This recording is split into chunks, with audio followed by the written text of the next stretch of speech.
BBC resumes its inquiry into Huw Edwards as he's named as the presenter at the heart of the sex text scandal. Good morning. It's 6 o'clock on Thursday, the 13th of July. This is Breakfast on GB News with Eamonn, Holmes and Isabel Webster. Thank you for your company. Stay with us until 9:30 this morning. Leading the news, Huw Edwards is in hospital with serious mental health issues, his wife has confirmed, after she named him as the presenter suspended by the BBC. In other news today, junior doctors are walking out at the start of the longest strike action in NHS history. In a statement, the British Medical Association said it could be curtailed if the government returned to the negotiating table. The Ukrainian President, Volodymyr Zelensky, has insisted he is always grateful to the UK following comments made by the Defence Secretary in which Ben Wallace suggested Kyiv was treating the UK like the delivery service Amazon. Carlos Alcaraz breezes through to the Wimbledon semi-final, setting up for a showdown with Daniel Medvedev, and Ukrainian Elina Svitolina is making her bid for the final today. Paul Coit will be here with all the news from Wimbledon and the rest of the sports. Yeah, morning. I will. And you know what? And if she beats Marketa Vondroušová today and Aryna Sabalenka beats Ons Jabeur, that means that we will have a Ukraine-Belarus women's final on Saturday. Ooh, hot, hot, hot. And talking about hot, Europe has been hit by a searing heat wave, Cerberus it's called. Temperatures approaching 50 degrees. It won't be that here, but how close it is, we'll find out. Here's the weather picture. Dry and brighter for many today, but rain will be spreading in for Friday. Find out all the details with me later on.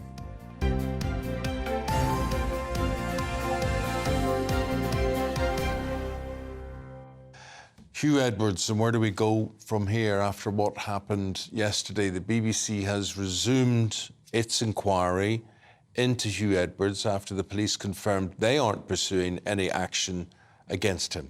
Well, this follows a statement by Huw's wife, Vicky Flynn, naming him as the suspended presenter and revealing that he's in hospital with severe and serious mental health issues. Now, this comes as a BBC investigation uncovers new allegations with claims he sent inappropriate messages to staff at the corporation that left them feeling uncomfortable. Well, the journalist and broadcaster Sally Jones joins us this morning. Good to see you, Sally. I suppose then not only do the BBC need to conduct their own inquiries, but there remain serious questions of the way the BBC has handled all of this and perhaps even in their duty of care to Huw Edwards. I think there are a lot of questions on both sides. I think it's become clear now that we're really dealing with two family tragedies. Obviously, the complainant's son, who was apparently sent these different messages, encouraged to do whatever by Huw Edwards, and also Huw Edwards' family itself, and Huw himself. I've worked briefly with him in the past, and I'm sure many of us have, and it's terribly sad to think that all this has been triggered by something which is apparently not even criminal, but the fact that he was not rung until last week by his own bosses when he was such a high-profile, high-level figure that he was having to suffer alone with his family. The knowledge that the BBC was covering his own private, what sounds like a tragedy, as a news story, rather than really getting to grips with him and simply allowing it to seep out bit by bit, makes you really question what their processes are and who was thinking what at the top of the corporation and also within their PR department. But Sally, I'll just play devil's advocate with you. I mean, are they, you know, there's that saying from the Bible, am I my brother's keeper? What has it got to do with the BBC, what Huw Edwards gets up to in his private life? I think when you're that much of a public figure, people are very interested in your private life. If you were just Joe Bloggs getting up to whatever you get up to, that's not the same as, say, a total national treasure like Huw Edwards or any of the other high-profile BBC stars. The problem is that once your reputation is tarnished, whether or not there's been criminality involved, if you have a complicated private life, it never leaves you. Those sort of allegations will never leave you.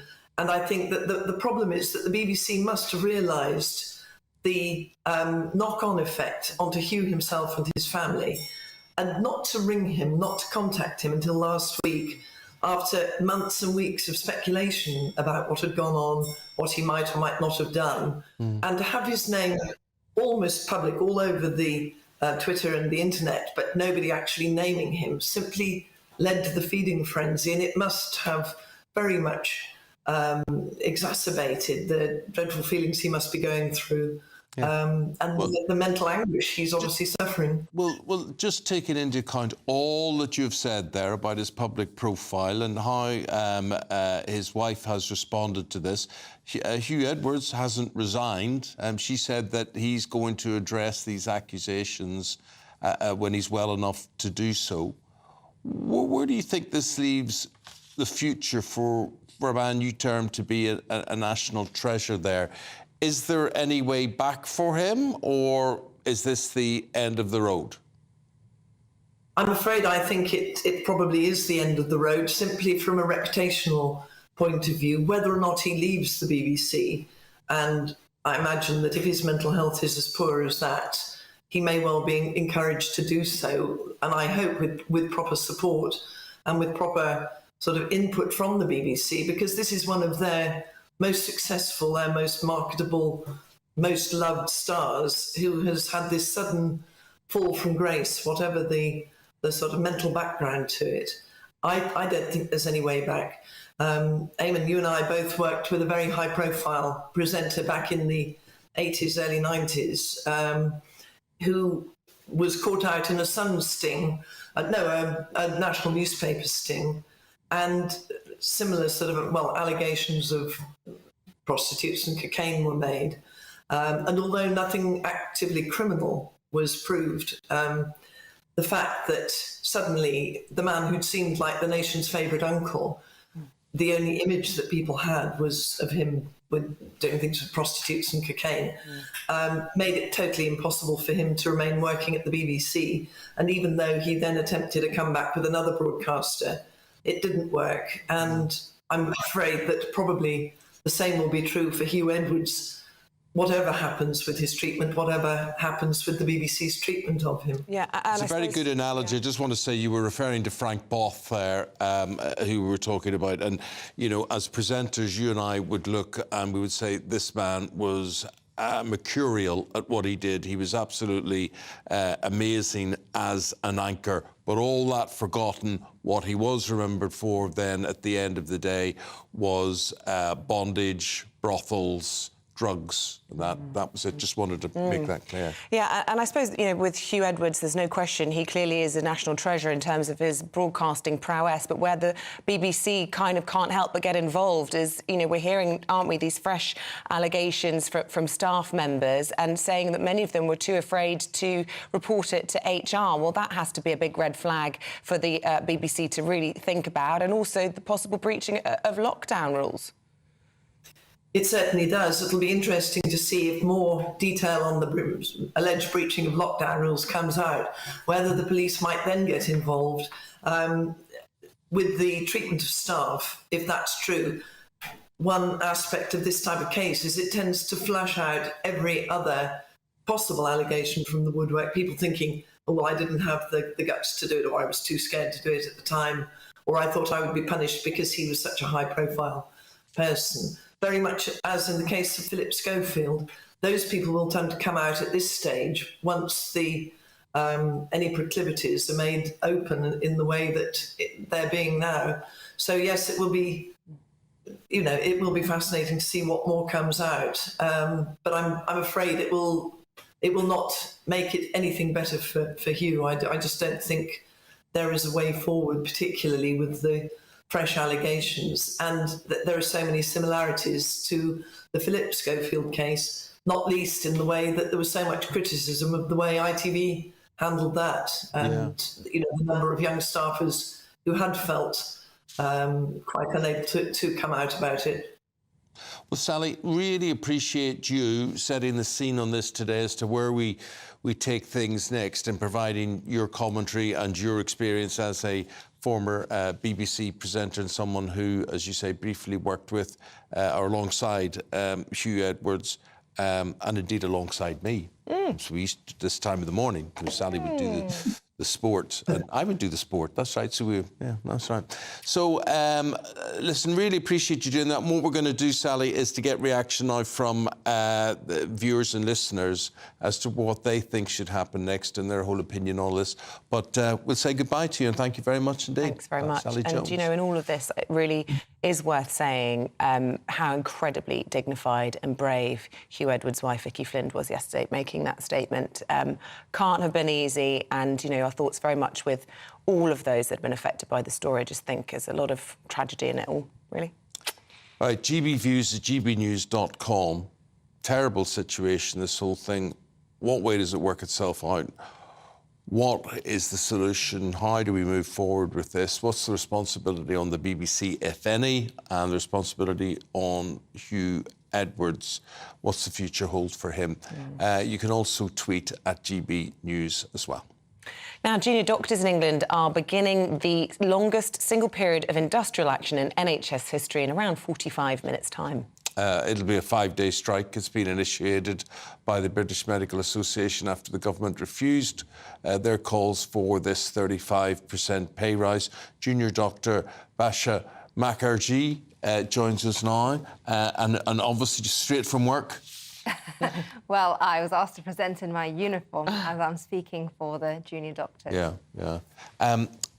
Bashir, how does this resolve itself? Well, they always stick that. I understand the whole pay differential, the 35% that you need to get back to levels of 20 years ago or whatever. But it's not going to happen. So where do we go? It's not going to happen. It's interesting that these questions are always asked of the doctors and not of the political parties and, you know, the government itself. I mean... Well, listen, honestly, if it was up for me, I would pay you 35% and more. Absolutely. But it is not going to happen. They don't have it in their budget, and Steve Barclay loves to play hardball with everything and simple things like, I mean, this ludicrous statement yesterday about... if you intend to strike or you keep that intention, we're not talking to you. I mean, how do you negotiate anything? What a stupid, puerile statement to make. I think that individual needs to think about the patients and the impact this is having on the system overall. As a result of this strike action, they're having to pay £200 an hour to the consultants to cover our shifts effectively. And you're telling me that they can't pay us a 35% rise, which is, for me, is just going to be £25 an hour, which is a massive drop from £200 an hour, which they're taking just to cover the consultant fees, to do by not a consultant's job, a junior doctor. A junior doctor. The other thing I would do, if I was in your union or high up in your union, I would have that phrase eliminated, junior doctor. The idea, I mean, you're a mature woman, you've many years education behind you and whatever, and to actually use that term junior, do you not think it's demeaning? 100%, because it classifies lots of different levels of doctors, and I think people think of a junior doctor as a rookie. I've been called that myself, when actually junior doctors are doing pretty much all the groundwork. We're pretty much preparing the plate, giving it to the consultant to make the final decision, and a lot of times we're making the decisions as well. Overnight shifts, for example, I hold a whole department to myself. So, you know, it really demeans the role that we play in the system. What do you say to people who might be watching and emailing into us later on who say, we understand that you guys are under more pressure than ever. We appreciate everything you guys did throughout COVID. However, it is a vocation, and the fact that you're going out on strike and putting patients at risk really will leave a lot of people with a bad taste in their mouth. What do you say to that? I mean, it is a vocation, but ultimately it's a job that needs to pay our bills. And if we go further north to Scotland, they're offering 19%, and that's still NHS. And we're losing doctors. More and more doctors are going abroad to work abroad where they are being remunerated better. Yeah. I mean, wouldn't you take up an opportunity for the same role, to do the same job? We've featured it on this very programme about doctors that have gone to Australia and how their work pressure is less and how their lifestyle is better. And as you say, it doesn't have to be that way. Why not value the people that we've got? Absolutely. And, you know, to make up for the strike days, the doctors are taking up more and more other shifts too, because it is costing us as well. It's not just a case of, well, we just walk out. We're not getting paid for it. It takes away days from our sick leave as well. And effectively, we're taking up extra shifts on our days off and here and there just to make up for it. So it's a sacrifice in itself. Do you think you're going to achieve anything from these strikes besides increasing the waiting list and possibly putting some patients at risk? Because we know that, you know, the government have pretty much said there's no money, taxes are at an all-time high, highest in 70 years, and pretty much Labour have said that they won't be able to shift from the Conservative fiscal position either. So for the next 10 years at least, you're probably looking at the same sort of response from whoever is in government, and yet you'll still have taken the time to strike. I really hope so, because it will be a massive waste of a lot of people's time, effort put into this. And we've been negotiating this for, well, almost a year now. So really, to sort of back down, even for my colleagues, I think it will feel really pointless that we've put in so much. We've had a majority vote and we're voting again to start striking if we need to from August. So we wouldn't like to back down, but at the same time, there are other ways that things could be made better. I think I was here previously and there was a talks of maybe wiping out our student loan. We were charged a huge amount of student loan, and that's like 5 years worth of student loan. So these are little things, but I mean, these are just my ideas, but there are plenty to be. Will you be on the picket line, or will you be doing private work, or will you just be having a bit of a well-earned rest over the next few days? Because I've heard various different accounts of what people do on strike days. I think there are different ways to support the strike. For me, I'm voting for the strike itself, but due to my own financial constraints and the impact it will have on my career progression, I'm unable to strike all of the 5 days. But that's my personal choice. Ultimately, it says, I mean, even I'll say to the people who are striking that you don't have to justify which days, how many days you strike, whether you choose to strike or not, and you can still be in support of the strike motion. You mentioned your career progression. Where do you see that heading? What is your ambition within your career? Well, I want to get qualified as a GP. I'm training to be a GP. We need GPs, lots of them. And I think, for me personally, I've definitely considered at least a portion of my career abroad, because just to be able to afford a nice lifestyle and just to get up to mark with some of my colleagues who I went to school with, who went to finance and other careers, who were equally as smart or maybe a little less than myself. I'm unable to afford some of the lifestyles that everybody else has at the minute. So if you had have known then, when you made that career choice, what you know now, would you be a doctor?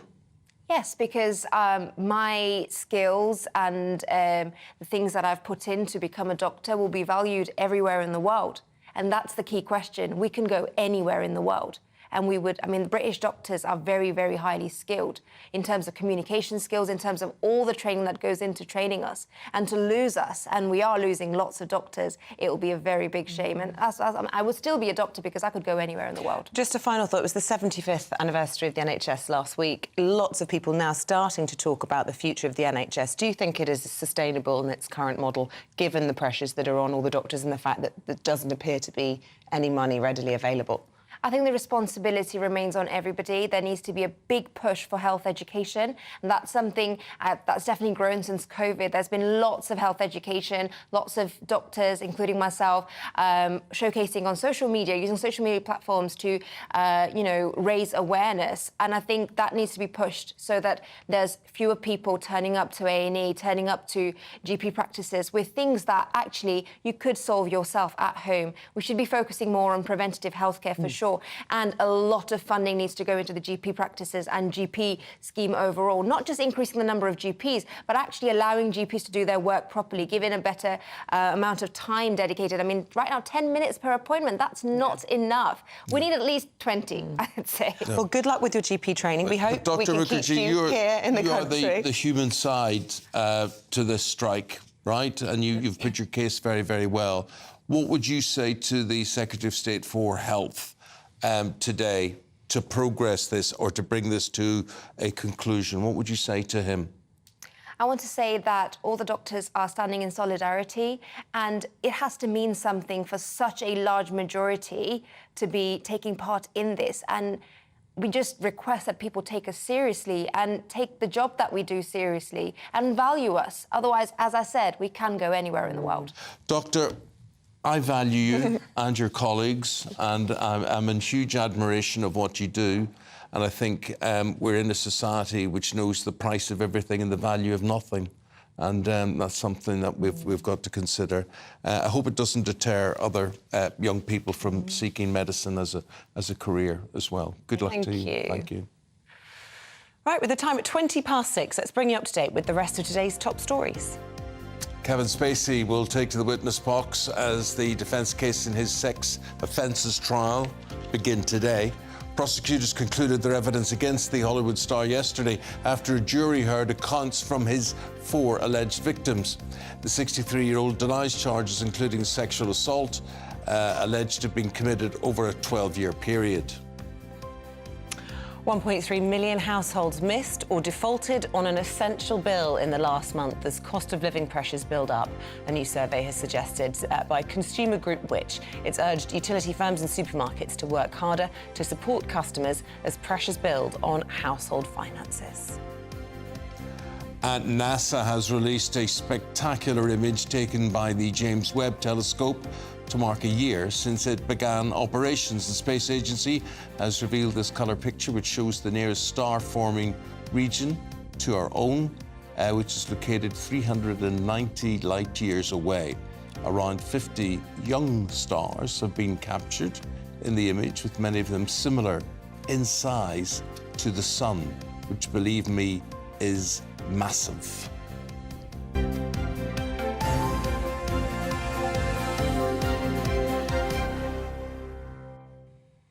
Now, more than 210,000 viewers have already signed our Don't Kill Cash petition, and since launching the campaign, we've been looking at all the ways people around the country rely on hard currency. Well, today we're going to go to Glasgow, where our Scotland reporter Tony Maguire has been speaking to buskers about how important cash is to them.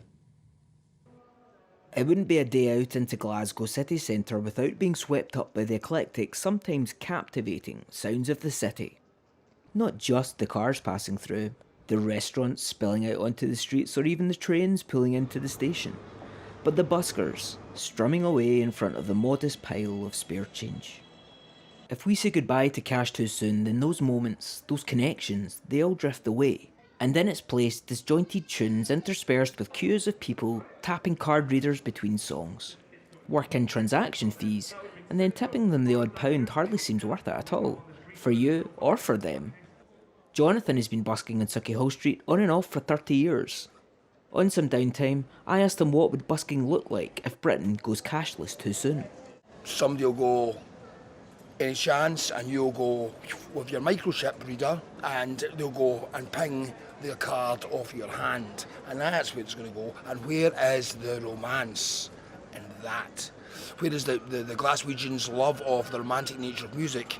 Just round the corner on Buchanan Street, Joel fills the city with the sound of another instrument, one with a distinctly Scottish feel.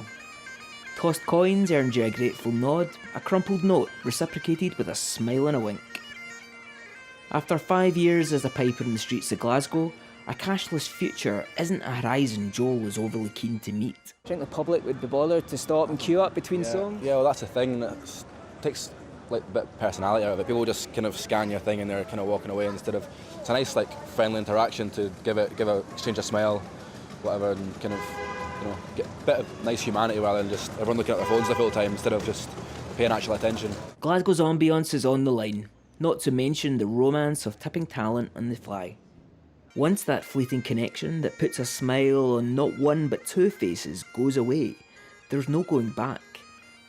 If buskers lose their incentive to play for our pleasure, we may need to get used to this. Instead of this, taking over as the new sound of our city. Tony Maguire, GB News.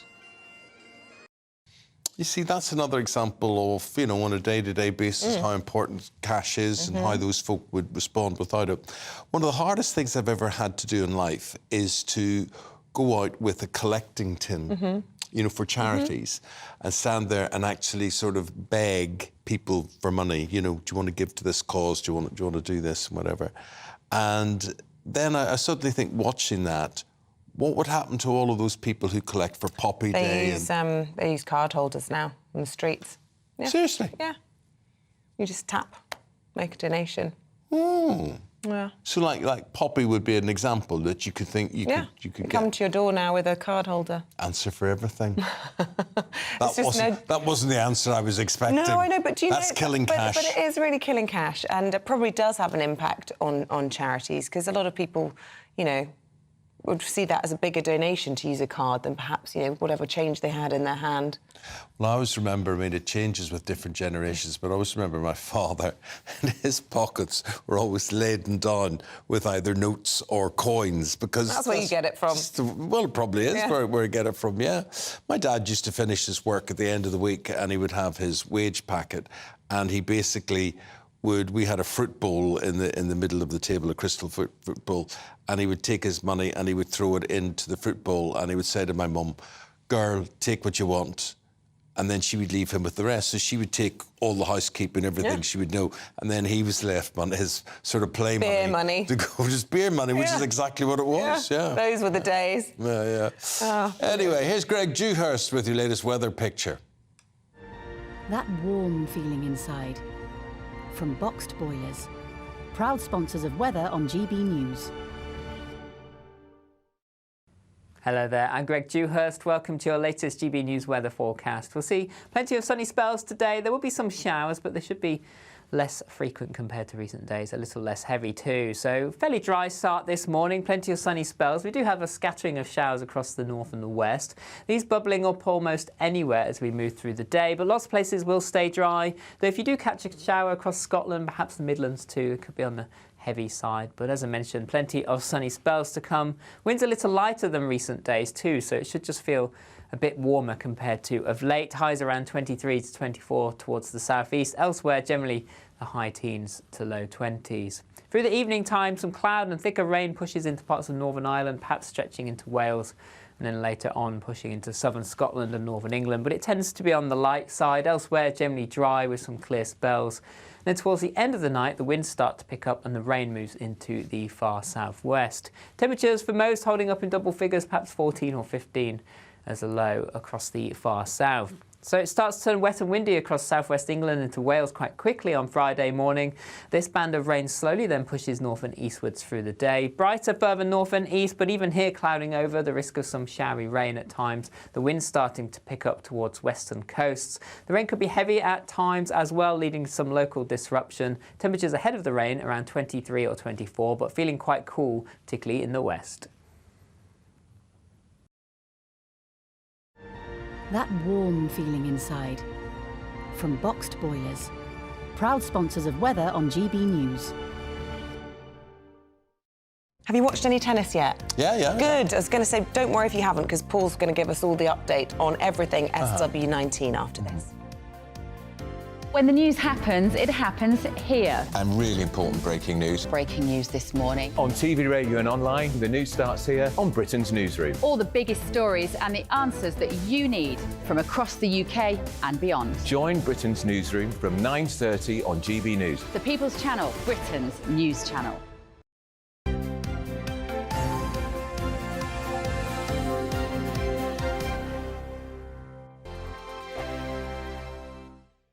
What you get for breakfast is something that, if we do our jobs right, you will wake up to news that you didn't know the night before. It's a conversation. It's not just me and Eamonn. We want to get to know you, and we want you to get to know us. From 6, it's Breakfast with Eamonn and Isabel. Monday to Thursdays on GB News. Britain's news channel. When the news happens, it happens here. And really important breaking news. Breaking news this morning. On TV, radio and online, the news starts here on Britain's Newsroom. All the biggest stories and the answers that you need from across the UK and beyond. Join Britain's Newsroom from 9:30 on GB News. The People's Channel, Britain's news channel. Join me, Patrick Christie's Monday to Friday, 3 till 6. We tackle the day's news agenda like you've never seen before. It's high tempo, high octane, the most controversial topics and the best guests. You will not be able to take your eyes and ears off it. I'm not afraid to ask the questions that you really want answered. 3 till 6 p.m, Monday to Friday on GB News, the People's Channel, Britain's news channel. Westminster is going around in ever-decreasing circles, followed by the media. Britain is broken. How on earth did we get into this mess? But more importantly, how do we get out of it? Join me at 7 p.m, Mondays to Thursdays on Farage, here on GB News. We will have open, rational debate. We've got to work out how Britain moves forward from this. Join us here on GB News, the People's Channel. Britain is watching. People in Britain, they love free speech, but they also love fair play. I don't care if I'm speaking somebody from a trade union, from the Labour Party, somebody from the SNP. And I think the viewers like to see that actually we can challenge one another, but in a positive way. We think we ask the questions that people want to ask, and often we ask the questions that we wanted to ask in Parliament but never got the chance to ask. So join us every Saturday, 10 a.m. till noon on GB News, Britain's news channel.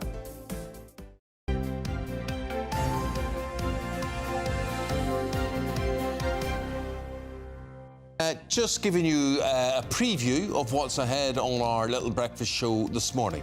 What else could strike action affect? How about your favourite films?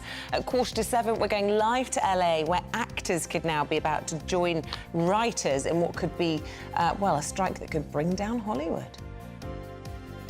7:20, as you all continue to struggle with the price of food and the price of energy, we ask if we should pause expensive green policies until the cost of living crisis is sorted out. What do you think about that one? Can we afford to Not get rid of them, just pause them.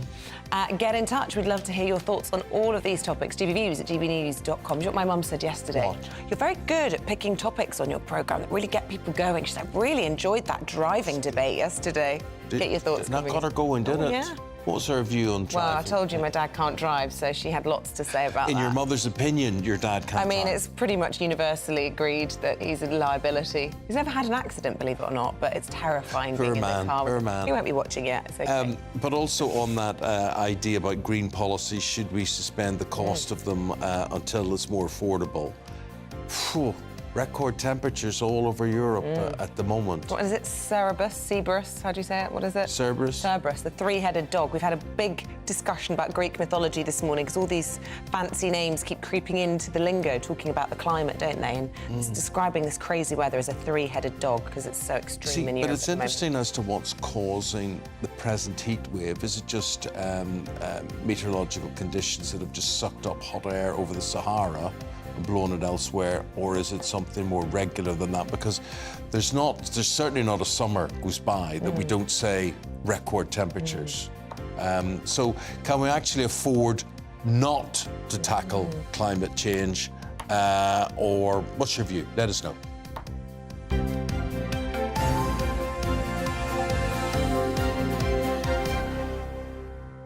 The back page is very interesting reading on those. Harry Kane, her to stay, as there's a sort of German reference there. We'll check with Paul Coit to make sure. That's the Mirror, but it could be end of the line for another. The Star says the Liverpool skipper, Jordan Henderson, could make a big money move to the Saudi League, where Steven Gerrard has gone to manage. And in the Sun, well, there's a goalkeeper standoff at Manchester United. It's dragging on.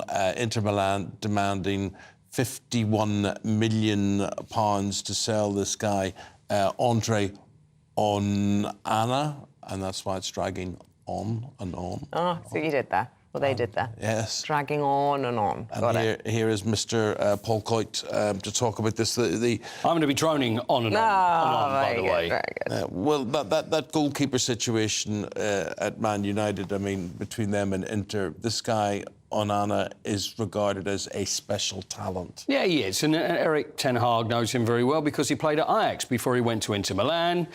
And goalkeepers are different these days. You know, you speak to many old goalkeepers, and our great friend Big Pat Jennings would say, you know, it's like that. It's about being in the middle of the sticks. But that's it. It's all about, for him, being a goalkeeper is a goalkeeper. A lot of people just think, well, you're there to stop the ball going in the net. You want them as a full-back, as a centre-back. Exactly. You've got to be all things to all men these days. So it's one thing being able to stop the ball with your hands, but you've got to be great with your feet. This is the reason David De Gea has seen his exit now from Manchester United, and that's the reason they want Onana to come in as well.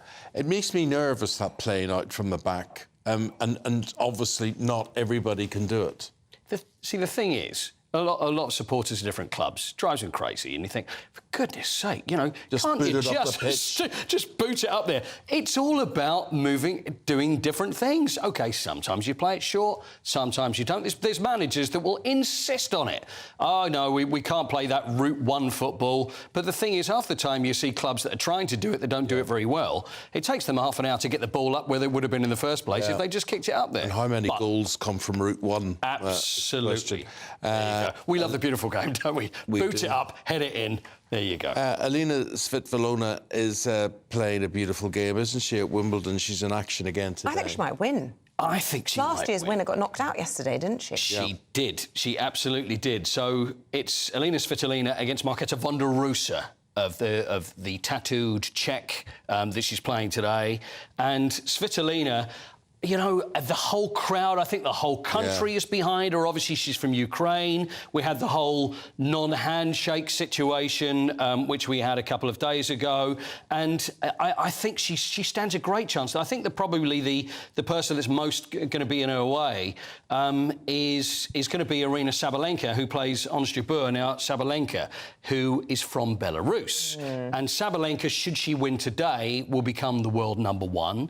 And that's how the final could be. And then there's a situation, of course, I know we should be talking about the tennis, but there's more to it than that, because not only is there handshakes afterwards, but when you get the final, they have to stand next to each other, smile, handshake. So there's probably people at the All England Club thinking, how are we going to deal with this? Well, what even if Sabalenka was to win? I mean, there are questions about whether she should even be allowed to play, but to then go on and win, how would that go down on Sunday? I think the Wimbledon fans have been very generous with her, and she had a situation in the French Open where there was the non-handshake, whereas it was actually her opponent that got booed. We had the situation, of course, didn't we, just a couple of days ago with Svitolina, and there was a situation where she wasn't booed, but the opponent was, because she just put her hand up, which I don't actually blame her, because she knew what the situation was. She wasn't actually going to shake hands, so she sort of put her hand up, say thanks.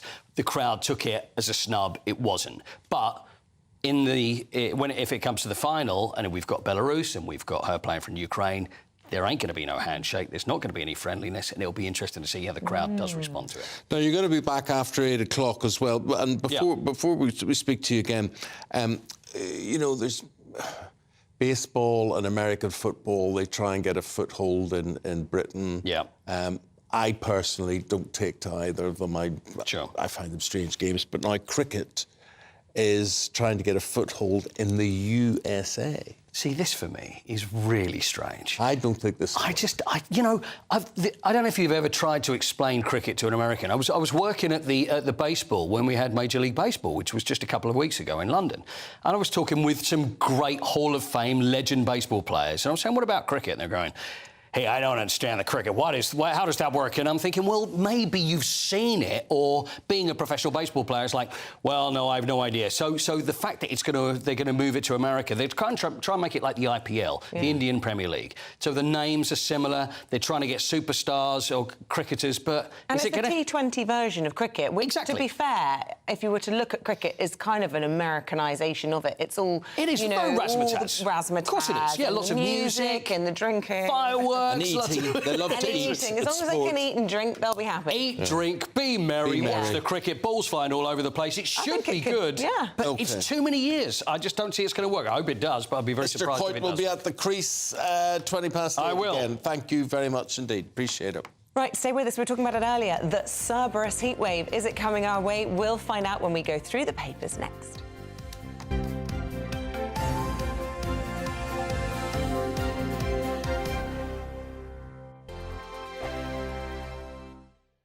The Live Desk with me, Mark Longhurst. And me, Pip Thompson.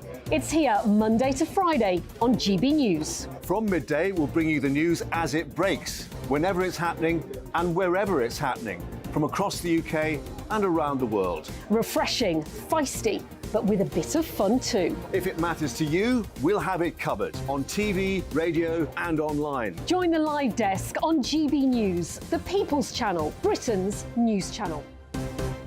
So Jubes and Kerr, we tackle the issues of the day with real, robust debate, both sides of the fence, battling it out with me in the middle with my forthright opinions and views. And often really interesting things happen because you start with a position and then by the end of the debate you find actually, well, I might not have thought about that one. What we need in this country is 2 new political parties. You should maybe think about doing a 2024 calendar. I'm Michelle Dewberry and I'm keeping you company right through until 7 o'clock this evening. GB News, the People's Channel, Britain's watching. Monday to Thursday, 9 p.m. till 11 p.m. Join me, Dan Wootton. I'll bring you the sharpest takes and hottest debates. Do you not believe in prison? I don't believe in prisons. I'm completely stunned. I guarantee you there'll be no spin, no bias, no censorship. I actually was personally quite offended by it. And no reason to go to bed. So I guess they've always been quite woke. That's Dan Wootton tonight on TV, radio and online. Monday to Thursday from 9 p.m. till 11 p.m. on GB News. The People's Channel, Britain's news channel. In a world of dull and predictable radio and TV shows. Oh, hi. On Mark Dolan tonight, we've got big guests. We drill into the big stories of the day. The show adds up to a brilliant listening and viewing experience. Mark Dolan Tonight is the most entertaining current affairs show ever, and that's a fact. That's Mark Dolan Tonight, Friday, Saturday and Sunday from 9. Only on GB News, Britain's news channel.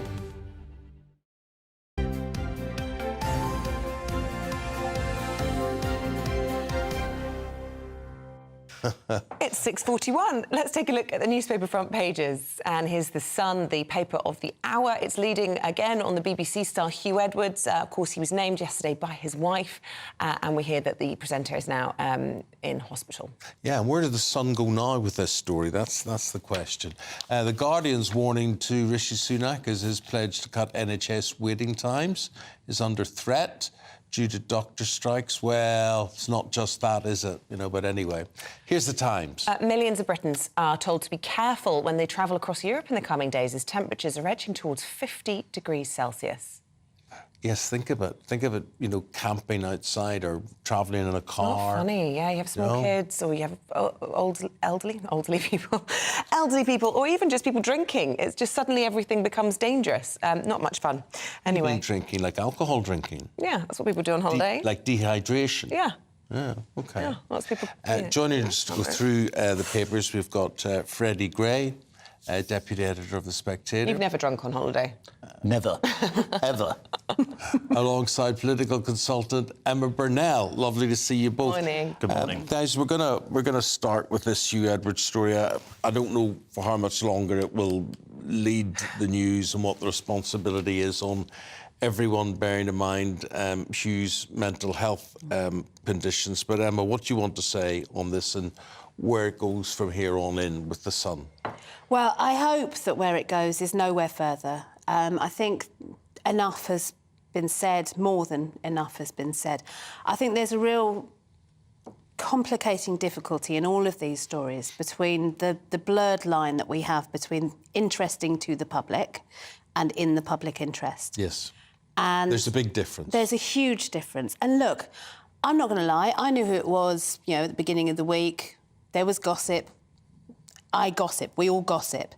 Whether gossip is what should be leading all of our national newspaper headlines for a whole week, at the same time that the NATO summit is happening, everyone's mortgage crisis is happening, I feel really uncomfortable that we're all sitting in moral judgment on somebody when I don't think any of us is morally perfect.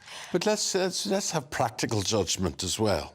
Yeah. Here's a man in the public eye, right? If I was looking to have an affair with somebody or a relationship or whatever, would I go on a platform, a public platform? My answer is I wouldn't, whereby they're going to know who I am. They see my picture. They know, there's your man off the TV. Yeah, absolutely. You started looking for, I pointed over there and you looked. I did. There's your man of the TV. Oh, look, it's Eamonn Holmes. but basically, there's where they're going, that's Huw Edwards. So he knew this. He's not stupid. Yeah. No, he's not stupid, but he's been very, very stupid.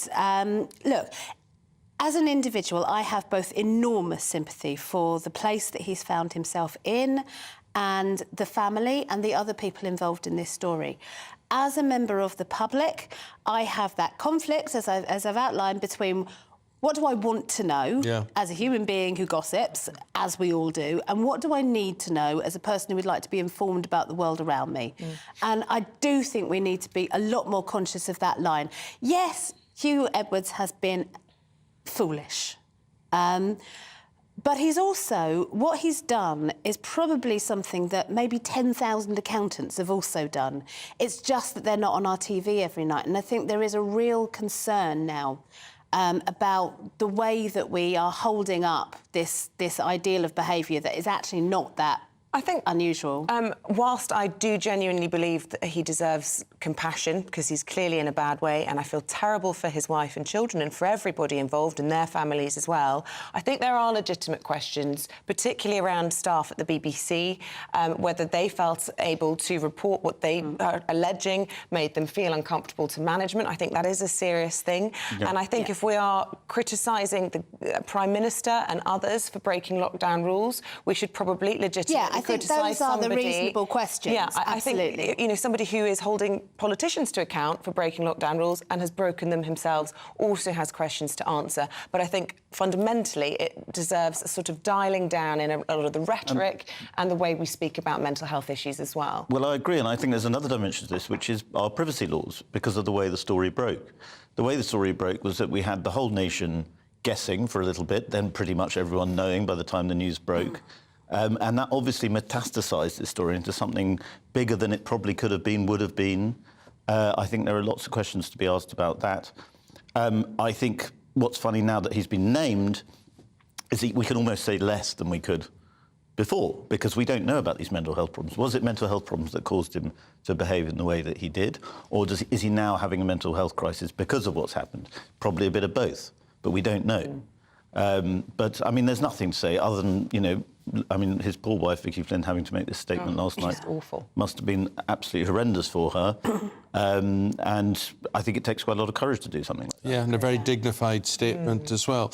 Let's talk about the doctors' strike. We had a young doctor in half an hour ago on the programme. You've taken the stance, Fred. This is front page of The Guardian, warning to Rishi Sunak as doctors go on strike. Well, I mean, the warning is that one of his pledges, it looks like he's probably going to miss all 5 pledges. One of his pledges is going to be missed.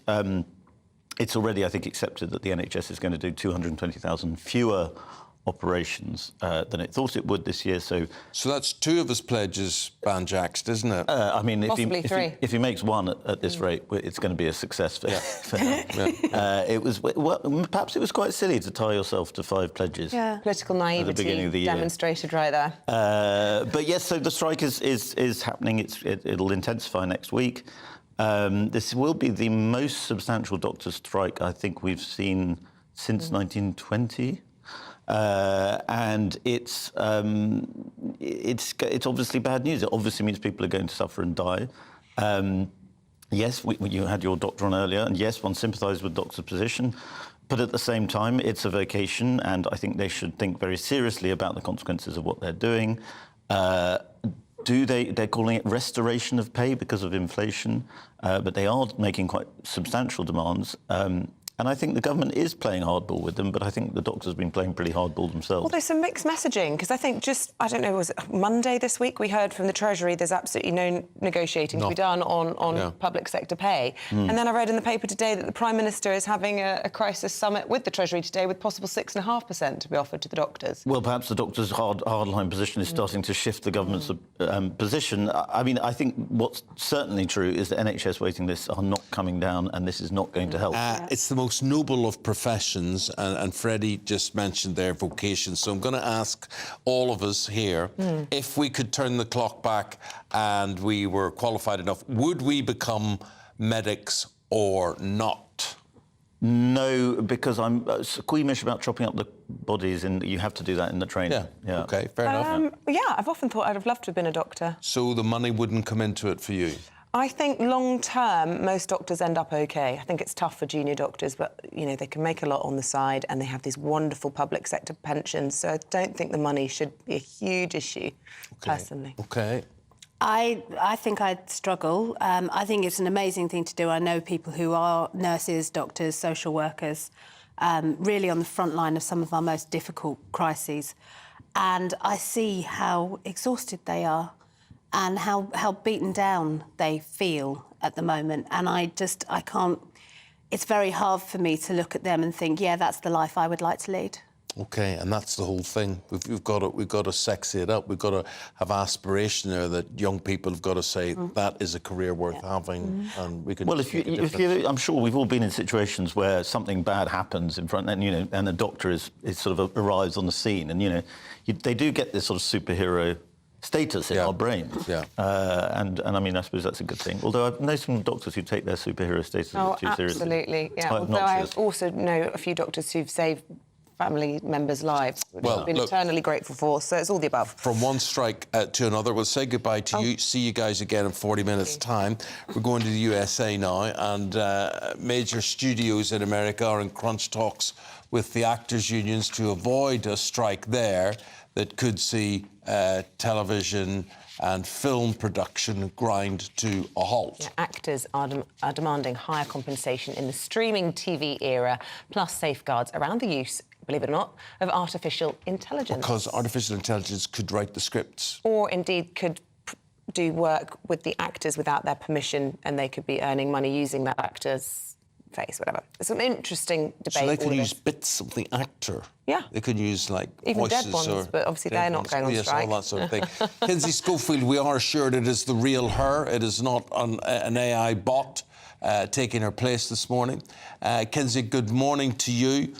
What sort of sympathy has this got? But this affects all our lives. It affects your life in America. It affects us in the UK here, and what we watch on streaming channels and what we watch on television in general. Absolutely, and this is on top of the writer's strike, which is currently happening. So if actors do decide, we find out in 1 hour, if SAG-AFTRA does decide to strike, it's the first time since 1960 that both writers and actors would be striking and really paralyzing Hollywood. I know Stranger Things is been put on hold over all of this. Those kids already look like they're 45. They're supposed to still be in high school. We're aging them up pretty quickly, so we got to get them back to work. But you're absolutely right. They're even saying, entertainment reporters, the celebrities won't be doing junkets to promote projects that already exist because that would be benefiting the studios that they're going to war with. Yeah, I mean, it's a mess, and I suppose the question is, will the actual actors getting involved be the game changer? Quite often the writers kind of get ignored, but when the actors come out, it's like the big guns. Could it either be the game changer or could it be the downfall of Hollywood? I reckon it's money for old rope, a lot of this stuff. What? The idea that you can write something or you can act in something, and then if it's repeated, happy days, more money comes in. But you just sit only there the really good quality writing can be rerun. I mean, you'd watch any episode of Friends, doesn't matter how many times you've seen it, the writing on that deserves all the royalties it gets. The quality passes the test Look of at the time. performance we've put in here today with this interview with Kinsey. Why are we not repaid for that if it was on social media? I'd strike about that. So there is a lot of this. The phrase is money for old rope, Kinsey. So they do get when their work is repeated, they do get rewarded for it. That's right, but it's completely changed, unfortunately, thanks to streaming. So where an actor would go months, sometimes years between a job, they would get these royalty checks that would keep them stable until they could get that next gig. And streaming royalties are so inferior to television royalties, to being looped on whatever TV Land. You know, that was a station here for a while that had like I Love Lucy and some of those classics on it. Streaming pays so insignificantly compared to that's what these actors and writers are really going to bat for. They want more money, they want better benefits, and they want to make sure that somebody can't, if you drop out of a film, they can't artificially add you in there, your voice, your sound, your brand, without you physically being there to execute it. Well put. Kinsey, we have to leave it there. Thanks very much indeed. Yeah, and you're not getting repeat fees if we play this again throughout the programme, just letting you know. Man. Yeah, okay. Thank you very much indeed, Kinsey Schofield. She mentioned Lucille Ball there, one of the biggest producers Hollywood's I've ever seen, as well as the actresses. Yeah. She was responsible, her studios were responsible for Star Trek, the original series, again. Yeah. And Mission Impossible. Oh, those absolute bangers. Love them. The weather, but Mission Impossible. I'm a bit more I Love Lucy. Anyway. Let's go to Greg Dewhurst. The temperature's rising. Boxed Solar, proud sponsors of weather on GB News. Hello there, I'm Greg Dewhurst. Welcome to your latest GB News weather forecast. We'll see plenty of sunny spells today. There will be some showers, but they should be less frequent compared to recent days, a little less heavy too. So fairly dry start this morning, plenty of sunny spells. We do have a scattering of showers across the north and the west. These bubbling up almost anywhere as we move through the day, but lots of places will stay dry. Though if you do catch a shower across Scotland, perhaps the Midlands too, it could be on the heavy side. But as I mentioned, plenty of sunny spells to come. Winds a little lighter than recent days too, so it should just feel a bit warmer compared to of late. Highs around 23 to 24 towards the southeast. Elsewhere, generally the high teens to low 20s. Through the evening time, some cloud and thicker rain pushes into parts of Northern Ireland, perhaps stretching into Wales, and then later on pushing into southern Scotland and northern England. But it tends to be on the light side. Elsewhere, generally dry with some clear spells. Then towards the end of the night, the winds start to pick up and the rain moves into the far southwest. Temperatures for most holding up in double figures, perhaps 14 or 15 as a low across the far south. So it starts to turn wet and windy across southwest England into Wales quite quickly on Friday morning. This band of rain slowly then pushes north and eastwards through the day. Brighter further north and east, but even here clouding over, the risk of some showery rain at times. The wind starting to pick up towards western coasts. The rain could be heavy at times as well, leading to some local disruption. Temperatures ahead of the rain around 23 or 24, but feeling quite cool, particularly in the west. The temperature's rising. Boxed Solar, proud sponsors of weather on GB News. Stay with us, we're going to have the latest for you on Huw Edwards, named as the presenter in the BBC scandal.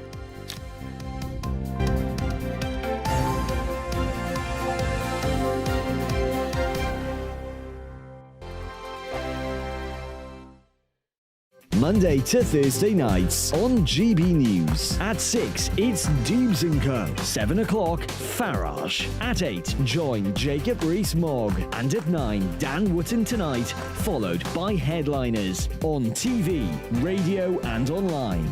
This is GB News. Now then, Lee Anderson here. Join me on GB News on my new show, The Real World, every Friday at 7 p.m, where real people get to meet those in power and hold them to account. Every week, we'll be hearing your views from up and down the country in the real world. Join me at 7 on GB News, Britain's news channel. Join us every night on GB News at 11 p.m. for Headliners, which is 3 top comedians going through the next day's news stories, which is exactly what you need, because when the establishment has gone crazy, you need some craziness to make sense of it. So join us 11 p.m. every night on GB News, the People's Channel, Britain's news channel. I joined GB News because I was sick and tired of not hearing my views being represented, not just mine, but so many people that I knew and spoke to. I just couldn't get my voice out there. I couldn't say anything, I couldn't do anything. Whatever the narrative was, I kind of had to follow it. GB News is there to provide a voice for those who have been ignored by the establishment media. We think different things, we've got a different style. GB News is here to be optimistic and positive about the future. It's real kind of dynamic and flowing, with the audience very much at the heart of it, like a big family. Here at GB News, we talk about the things that matter to you. Hearing the voices from right across our towns and cities, especially our towns. All sides of the argument represented with a heavy dose of opinion. We're on a mission here to make a difference. And the GB News family really is here for you, and whatever time of day you can watch or listen. Britain's watching. Britain's watching. We're proud to be GB News. The People's Channel. Britain's news channel.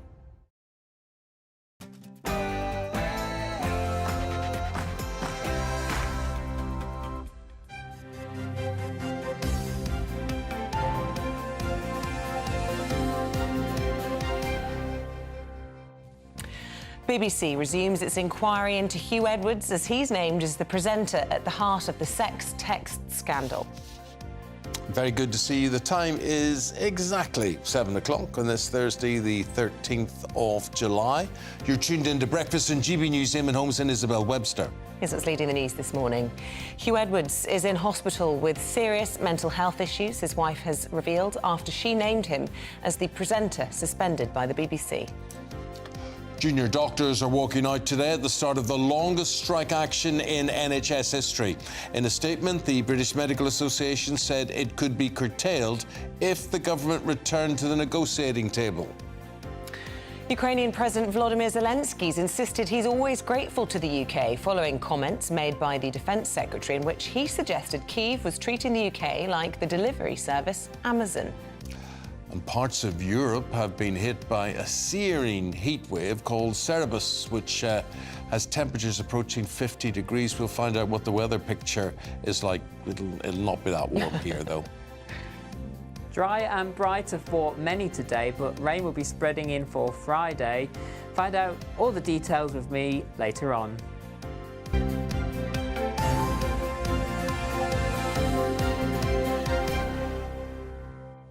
So our top story again this morning, and the BBC has resumed its inquiry into Huw Edwards after the police confirmed they're not pursuing action against him. Now, this follows a statement by his wife, Vicky Flint, naming Huw as the suspended presenter and revealing that he is now in hospital with severe and serious mental health issues.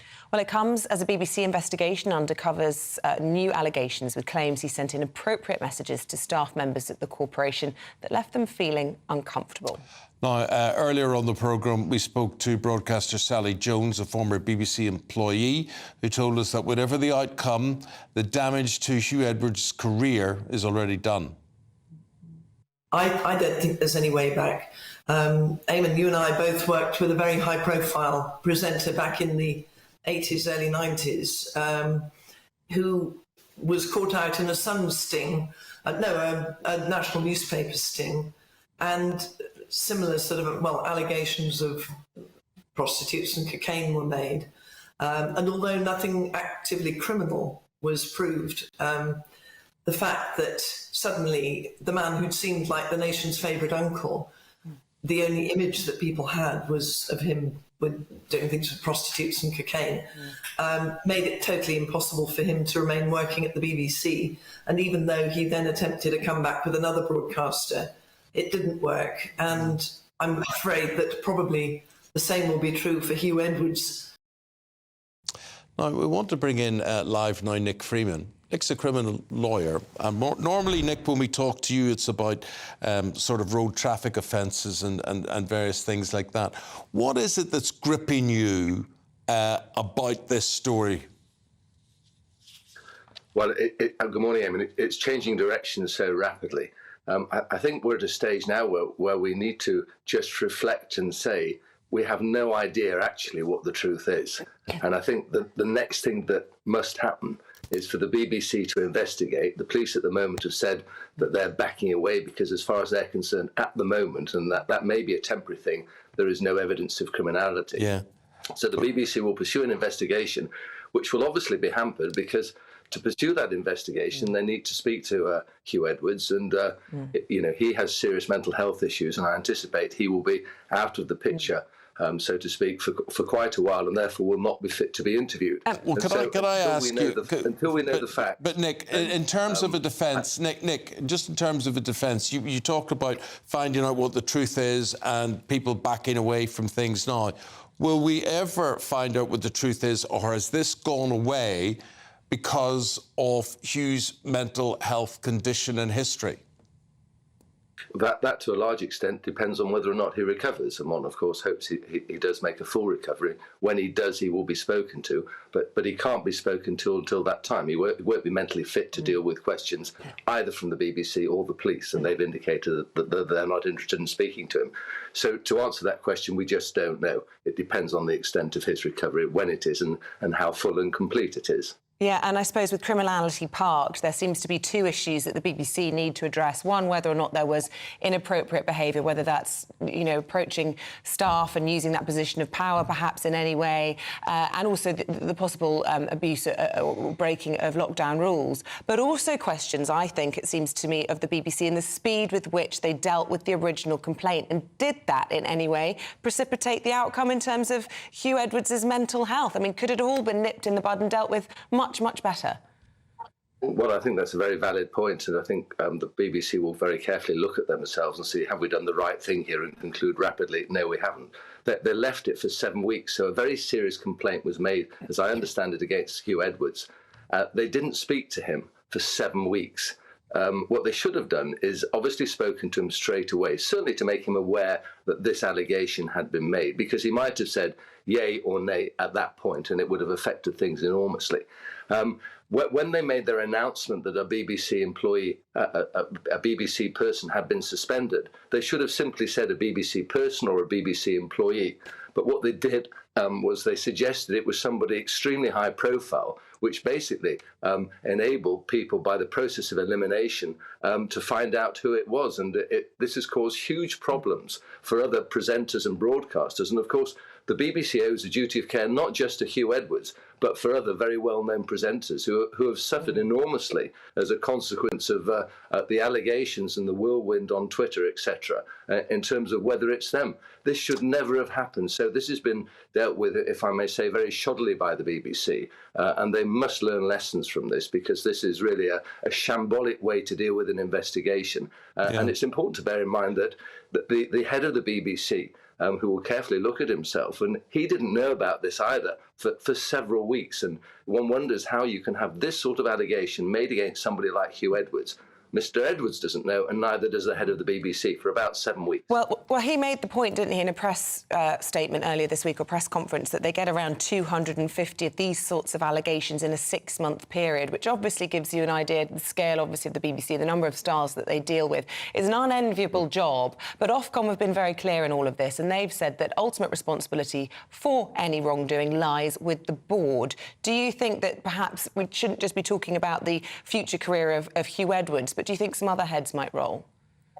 I think heads will roll, because the effect of what's happened is not only of other presenters being really dragged through the mire, but Huw Edwards, who has a right of privacy, and we must remember that, has in effect been a force to forfeit that right because of the way the BBC has dealt with this. He has a right to privacy, he has a right to family life, and we're not entitled to know, in the absence of any criminality, what he's been doing or hasn't been doing. And he's forfeited that right through his wife, because it's reached such a peak. And I'm quite confident that's because of the way that this has been dealt with by the BBC. So it has been catastrophic for the BBC, and I think heads will roll, and this will seriously damage the BBC as one of the nation's institutions. Except what I would say to you is that, you know, Nick, the BBC's the BBC. It's an institution. Huw Edwards is an individual who chooses to subscribe to a dating app.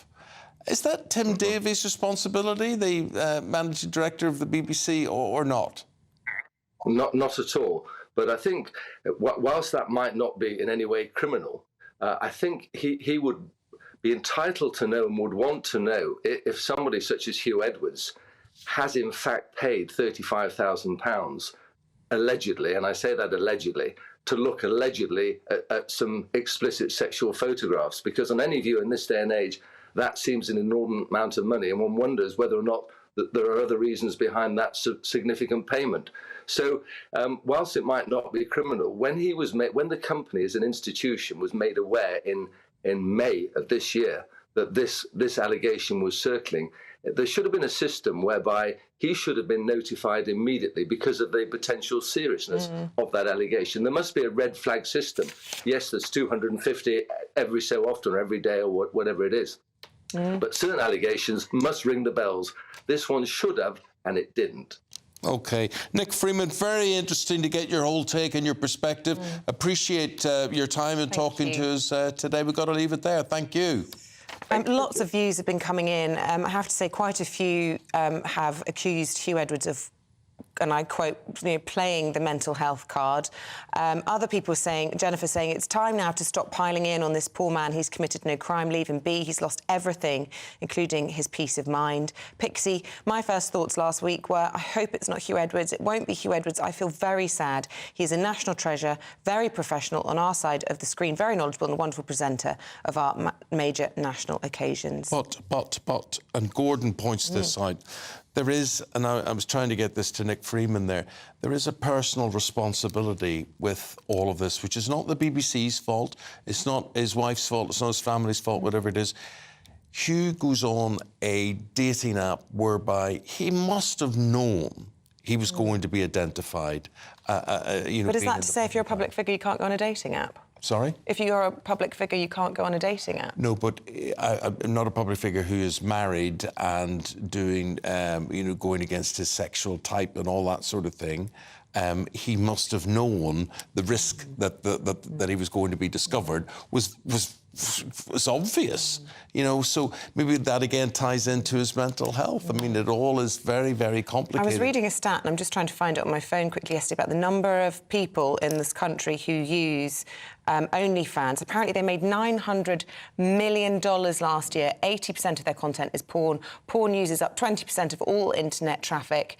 And, yeah, it's just a question of saying billions of people access sexual images and have these sort of OnlyFans kind of interactions. But they don't pay 35,000 quid well, I think it wasn't in one payment, it was a number of payments. I'm not justifying any of those decisions, but I'm just saying I'm only doing my Sherlock Holmes bit here. I'm only saying necessarily that different from a lot of other... if I wanted to look at mucky pictures, I could look at an awful lot before I reach 35,000 quid. Yeah, I mean, the mind boggles, but, not defending any of the inappropriate behaviour, but it's just, perhaps in 2023, that's a conversation. Overall, you and I agree with all of this, that this is a very, very sad situation where his wife has had to come out and issue the most dignified statement to protect Huw and his family and whatever.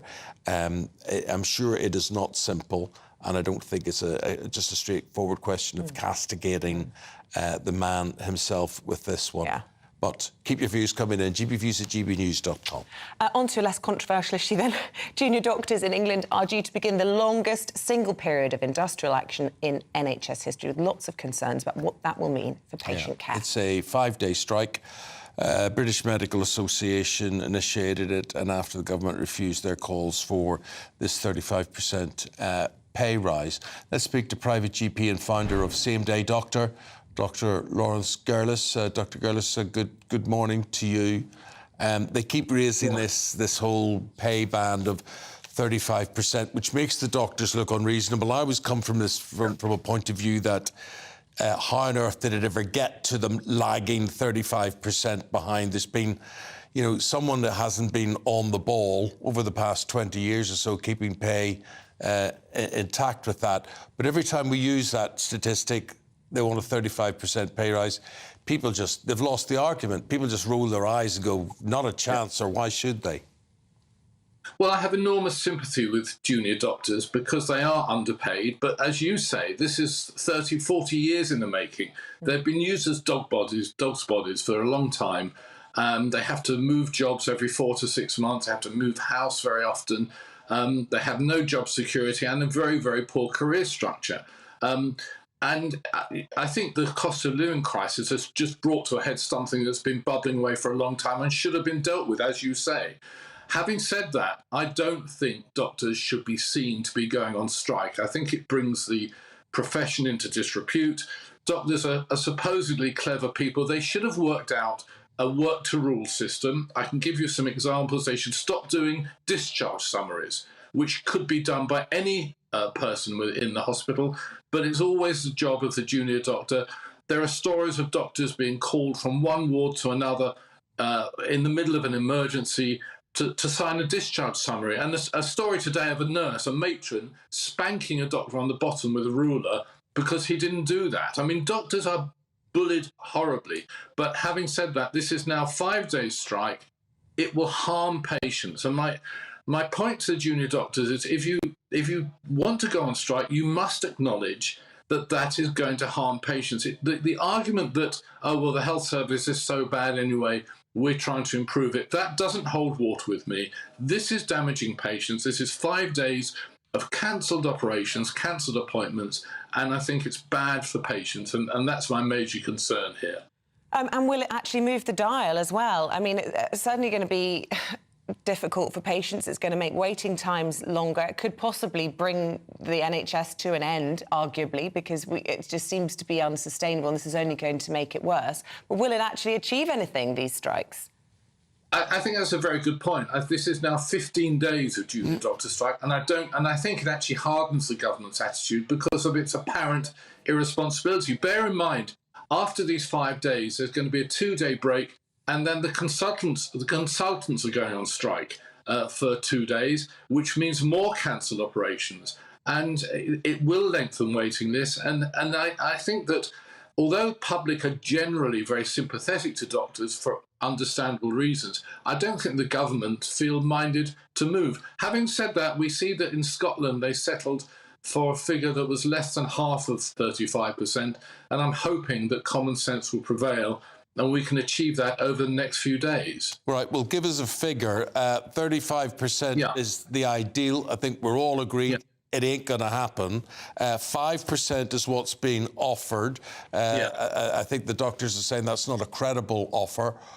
Where do you think it's got to get to, as Isabel says, shift the dial? I think the figures in Scotland are something like 6-7% this year, but a larger amount next year, and that buys some time for the government to get inflation under control. So it will be wrapped up as a sort of 15% in total, perhaps divided half now, half then. I think that sort of figure, which the BMA have accepted in Scotland, that's what I would hope would cause a resolution to this dispute. Well, that sounds positive. I mean, certainly from what the papers are saying this morning, there is a crisis meeting going on between the Prime Minister and the Treasury today, with 6.5 being the figure that is possibly being touted. If that gets approved, maybe we'll see this all come to a head. Always good to get your views. Thank you very much indeed for speaking to us. Dr Lawrence Gurlis from Same Day Doctor, a private practice. We appreciate your time. Thank you. The time, 17 minutes past 7 o'clock. The latest news shapes up like this. Kevin Spacey will take to the witness box today as the defence case in his sex offences trial begins. Prosecutors concluded their evidence against the Hollywood star yesterday after a jury heard accounts from his 4 alleged victims. The 63-year-old denies the charges alleged to have been committed over a 12-year period. 1.3 million households missed or defaulted on an essential bill in the last month as cost of living pressures build up, according to a new survey. Consumer group Which has urged utility firms and supermarkets to work harder to support customers as pressures build on household finances. And NASA has released spectacular image taken by the James Webb Telescope to mark a year since it began operations. The space agency has revealed this colour picture, which shows the nearest star-forming region to our own is located 390 light-years away.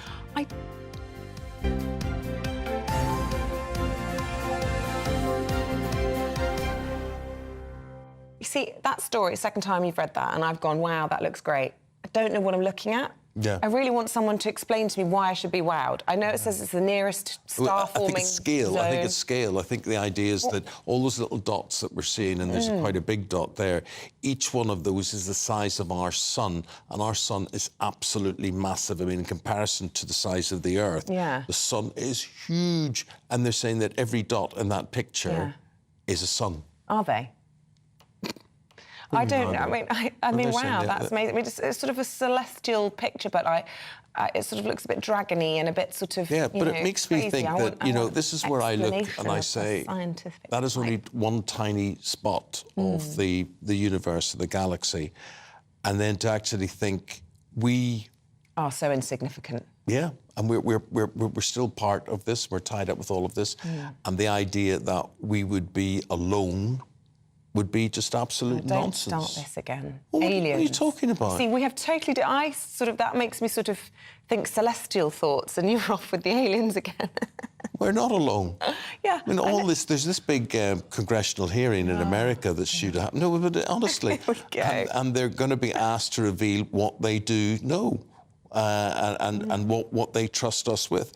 And apparently there's a UFO in the United States that was so big that they had to build a building over the top of it because they couldn't hide it. Nonsense. But you know what? What do you mean it's nonsense? You know, when I interviewed Tim When you and I sit here and we do this headline one day, aliens have visited Earth, you're not going to act surprised. No, but the thing is, you're talking about some sort of three-headed green, you know, spaceship driving. No, I'm talking about intelligent alien. life forms. But it has to be intelligent. Whereas when I interviewed Tim Peake, he said he believed there could be life outside of Earth, but it would be like cells. And I can kind of accept that. But I'm not into that. I can't believe all of that. Anyways, well, it's funny that picture cells because they couldn't have built the technology. What, you're disagreeing with Tim Peake? Yes, I am. Absolutely am. Here we go. Of course Well, I now am. you've done all your arguments down. Well, I don't think that one British astronaut you're going to say has the monopoly on interstellar intelligence. No, but he probably knows more than you on it. Well, you just insult me all you want, Isabel, but I'm telling you, there's too many out there. Live long and prosper. That's what they'll all be doing. Here's Greg Dewhurst with your latest weather picture. Here on Earth. That warm feeling inside. From Boxed Boilers. Proud sponsors of weather on GB News. Hello there, I'm Greg Dewhurst. Welcome to your latest GB News weather forecast. We'll see plenty of sunny spells today. There will be some showers, but they should be less frequent compared to recent days, a little less heavy too. So fairly dry start this morning, plenty of sunny spells. We do have a scattering of showers across the north and the west. These bubbling up almost anywhere as we move through the day, but lots of places will stay dry. Though if you do catch a shower across Scotland, perhaps the Midlands too, it could be on the heavy side. But as I mentioned, plenty of sunny spells to come. Winds a little lighter than recent days too, so it should just feel a bit warmer compared to of late. Highs around 23 to 24 towards the southeast. Elsewhere, generally the high teens to low 20s. Through the evening time, some cloud and thicker rain pushes into parts of Northern Ireland, perhaps stretching into Wales, and then later on pushing into southern Scotland and northern England. But it tends to be on the light side. Elsewhere, generally dry with some clear spells. Then towards the end of the night, the winds start to pick up and the rain moves into the far southwest. Temperatures for most holding up in double figures, perhaps 14 or 15 as a low across the far south. So it starts to turn wet and windy across southwest England into Wales quite quickly on Friday morning. This band of rain slowly then pushes north and eastwards through the day. Brighter further north and east, but even here clouding over, the risk of some showery rain at times. The wind starting to pick up towards western coasts. The rain could be heavy at times as well, leading to some local disruption. Temperatures ahead of the rain around 23 or 24, but feeling quite cool, particularly in the west. That warm feeling inside. From Boxed Boilers. Proud sponsors of weather on GB News. OK, stay tuned. We're going to have our big debate, 7:20, talking about whether or not we can afford to go net zero in a cost of living crisis. Well, I hope it's not at 7:20 because we're 3 It's 22 minutes past. Anyway. Coming up next.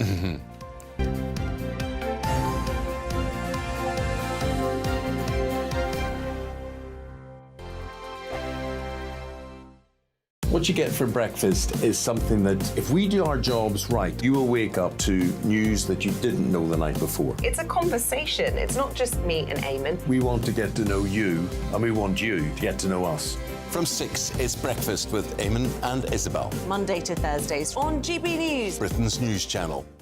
Westminster is going around in ever-decreasing circles, followed by the media. Britain is broken. How on earth did we get into this mess? But more importantly, how do we get out of it?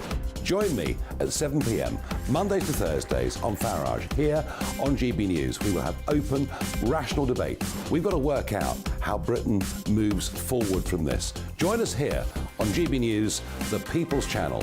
Britain is watching. When the news happens, it happens here. And really important breaking news. Breaking news this morning. On TV, radio and online, the news starts here on Britain's Newsroom. All the biggest stories and the answers that you need from across the UK and beyond. Join Britain's Newsroom from 9:30 on GB News. The People's Channel, Britain's news channel. Join me, Patrick Christie's Monday to Friday, 3 till 6. We tackle the day's news agenda like you've never seen before. It's high tempo, high octane, the most controversial topics and the best guests. You will not be able to take your eyes and ears off it. I'm not afraid to ask the questions that you really want answered. 3 till 6 p.m, Monday to Friday on GB News, the People's Channel, Britain's news channel. People in Britain, they love free speech, but they also love fair play. I don't care if I'm speaking somebody from a trade union, from the Labour Party, somebody from the SNP. And I think the viewers like to see that actually we can challenge one another, but in a positive way. We think we ask the questions that people want to ask, and often we ask the questions that we wanted to ask in Parliament but never got the chance to ask. So join us every Saturday, 10 a.m. till noon on GB News, Britain's news channel.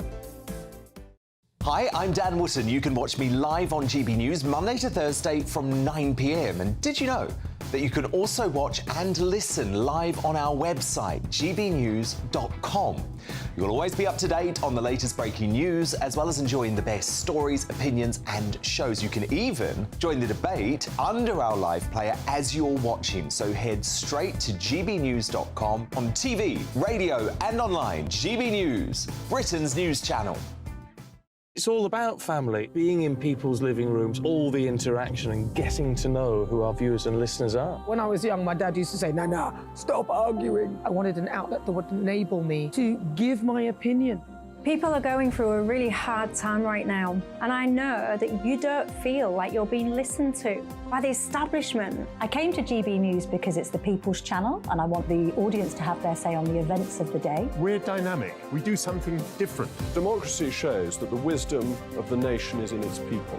I get to travel to find out what the story is from a personal perspective. The British people aren't fools. We know when we're not being told the full story. We've got to work out how Britain moves forward from this. Is the best country in the world. The establishment had their chance. Now we're here to represent your views. Britain's watching. Britain's watching. Britain's watching. We're proud to be GB News, The People's Channel, Britain's news channel.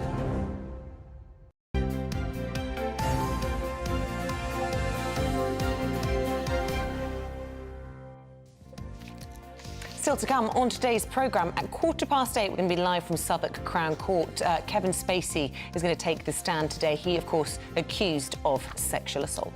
And at 9:15, after the British premiere of the Barbie movie last night, we're going to meet a woman who's so Barbie obsessed, she dresses like the doll every day and lives in a real-life dream house. She's a grandma, incidentally. Didn't tell you that. A young granny, must be said. A glamorous and young granny. Well, she said she's tired 54. Of clearing up after men, and now she's doing what really makes her happy. Barbie's 60. Well, there you go. Yeah, Barbie's... Is it 1959, I think? Or 63 or so she is, yeah. Well, there you go. Join in our Did you ever have a Barbie? I did have Barbies. I'm probably more of a Cindy girl, but I really want to see the film. What was the difference, Cindy and Barbie? Brunette. Oh. OK, so Barbie Mania, have your say, gbviews at gbnews.com, or you can tweet at gbnews.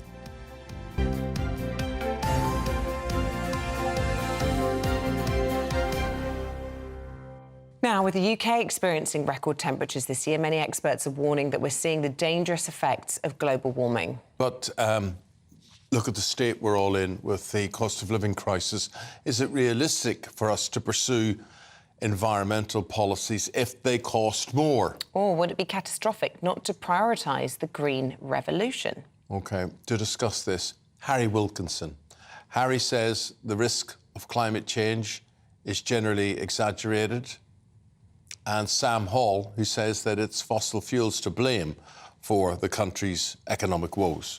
Well, let's start with you, first of all, Harry. You very clearly believe that we should be parking sort of green agendas until we've got the books balanced, essentially. Well, I am concerned about climate change, but I think we should push back on this Extinction Rebellion, Just Stop Oil narrative that the apocalypse is round the corner.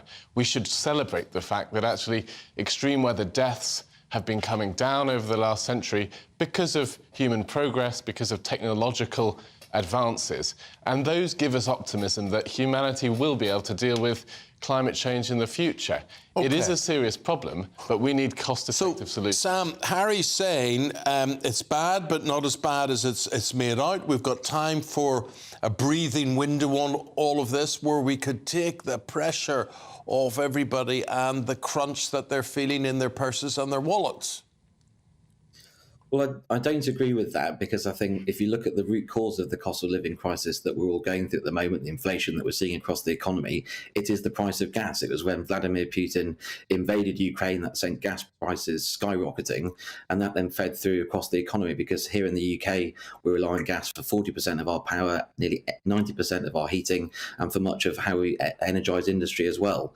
So net zero is about reducing our consumption of gas across the economy by rolling out insulation, by rolling out renewables, by helping more of the economy electrify, by slowing that down, by slowing that process down, we just leave ourselves hooked on gas for longer, which would exacerbate and prolong the cost of living crisis.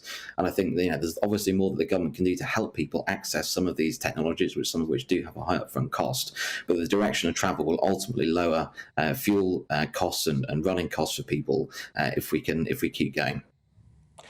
Harry, what do you say to that? Well, we need to get the price of gas down, and we can do that by making sure that we don't cut off new investment in the North Sea, that we explore the possibility of fracking at the same time. That doesn't mean we don't pursue other technologies, but we have to look at the record of renewable expansion in the UK. As renewables have increased, power prices have also increased. So there hasn't been enough of a focus on affordability. If we want other countries to copy what we're doing, we have to get the cost of electricity down. Electricity and getting the price as low as possible will actually unlock a lot of decarbonisation. So that if the government was focusing on getting the cost down, I think we would have so many other advantages, and we would also be able to decarbonise as well. But does getting the cost down not mean that we're still expelling so many awful hothouse gases and things? Well, I think it depends which energy source that comes from. If it comes from nuclear, for example, it won't have as much of a carbon footprint as other technologies. And we need to see the rest of the world grow as well. So many people are in poverty around the world. All the countries which are, doing well are also high energy users. And the costs of those people staying in poverty are very high as well. So we've got to see clean, green growth, and that's going to come from expanding energy use, not declining energy use. But Sam, how do you ease that pain? I mean, we talk about the mortgage crisis and how there's 1 million people going to have to find £500 extra a month at the moment just to pay their mortgages. Then you add the cost of fuel on top of that, the gas, the electricity, everything on top of that. People are at breaking point, if not already there. Oh, I seem to have lost your microphone. Have you muted yourself there, Sam? Can you just have a little look and see if you've muted yourself? Perhaps. Oh, dear. Oh, dear. Oh, dear. We'll come back to you, Harry, just while we try and re-establish that connection with Sam.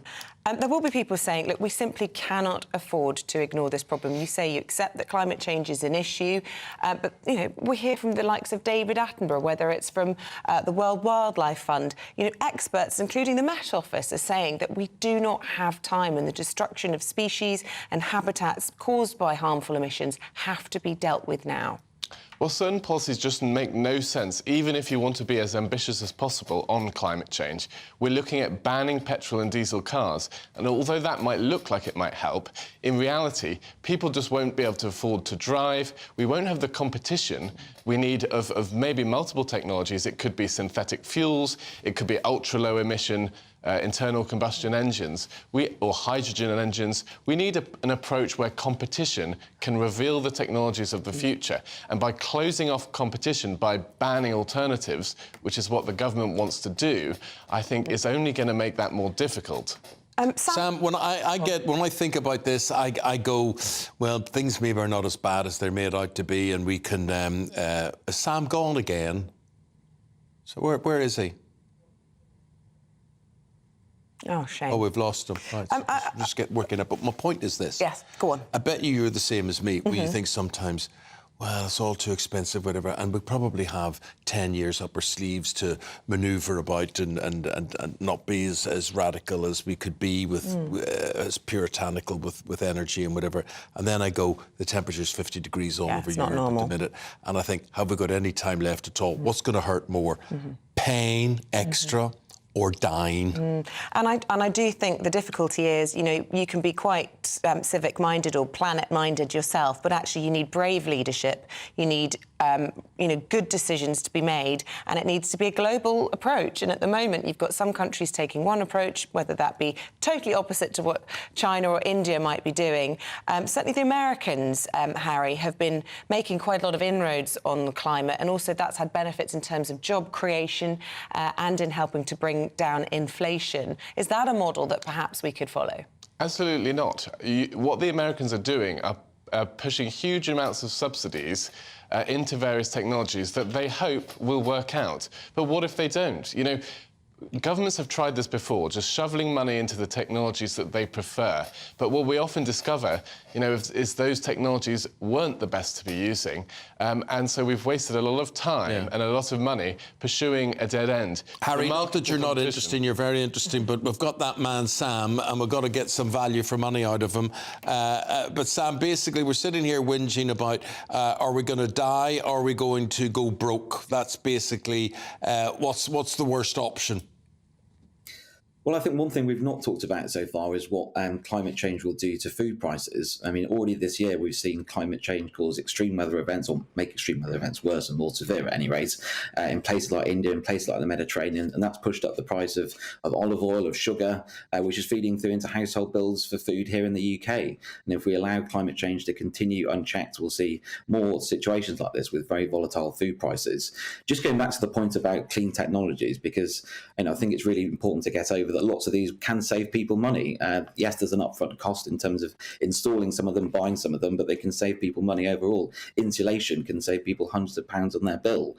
When we had our last clean power auction, offshore wind came in well below the price of gas, so it helps to save the amount of gas that we're burning for electricity. Electric vehicles are cheaper to own and run over the cost of their lifetime. So I think clean technologies can save people money, and that's why I think it'd be a big mistake to slow down environmental action in the name of but you say all that, but, you know, there's so many question marks over electric vehicles. I mean, is it electric or is it going to be hydrogen? And are we wasting all our time on electric, and it mines lithium around the world and you can't reuse the battery and all? So well, the truth is we're not really sure. And I'm sure, Harry, from your point of view, there's a lot of in-between technologies. We're not totally there yet. We're not totally ready for these things yet, you'd probably say. Well, yeah, consumers can decide these things for themselves. They will look at the range of options out that are there for them. But I would just push back about some of the other things. We have to take some of these warnings about the climate with a pinch of salt.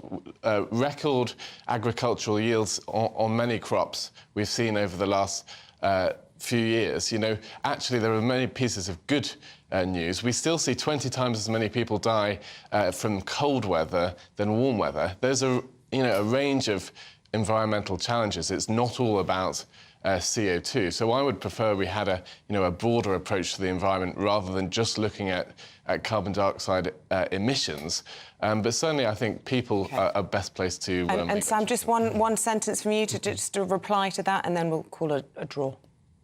Well, I'll just quickly come back on electric vehicles. I think it is important that we set that goal that the market has to stop selling combustion engine vehicles by 2030. And lots of technologies have been put forward, but the one that the car companies have gone for, the one that consumers are choosing in far greater numbers, is electric cars. And so I think provided the government makes sure that the charging infrastructure is there for people to be able to charge them up, then I think we should be helping more people go electric. I think that will ultimately help with no matter what the cost. No matter what the cost. That's Sam Hall. He's saying basically you're being hit in the pocket at the moment because of environmental targets.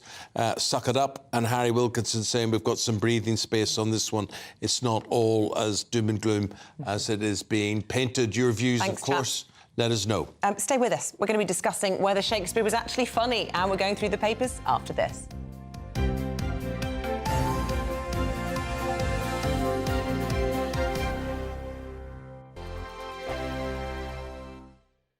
The Live Desk with me, Mark Longhurst. And me, Pip Thompson.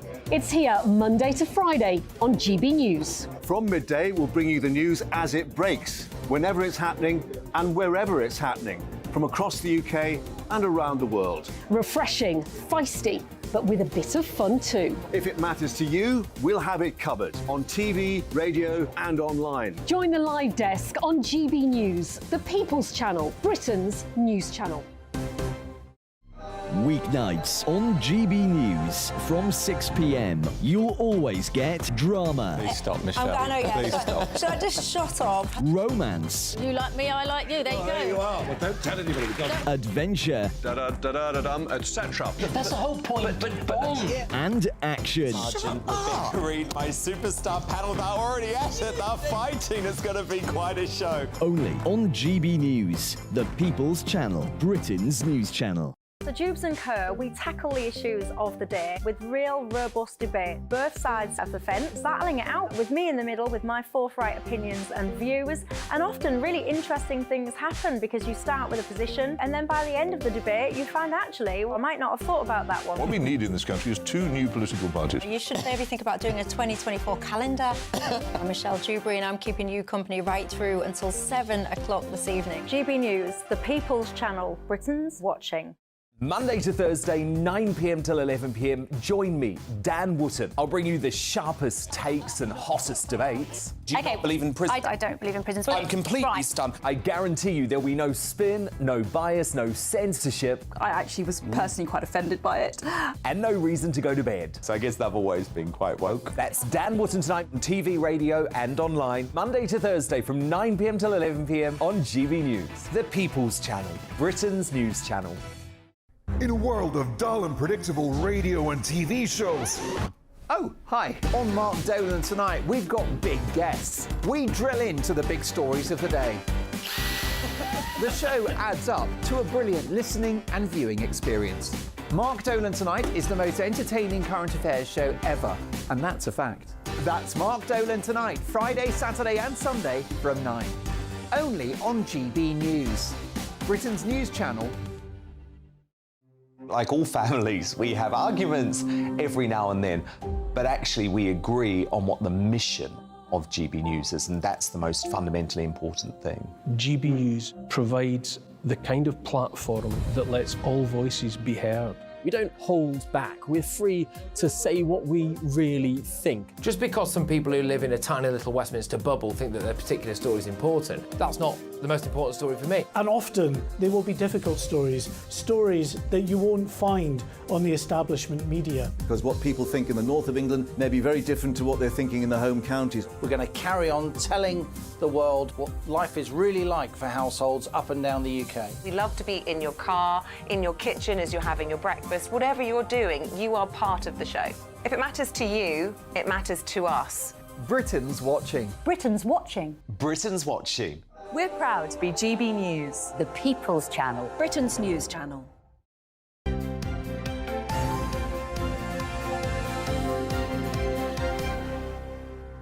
Welcome back at 7:42. Let's take a look at your newspaper front pages and how they're shaping up, and leading with The Sun, because, of course, it is the paper of the hour, and, of course, they've got Huw Edwards on the front there after he was named yesterday evening by his wife.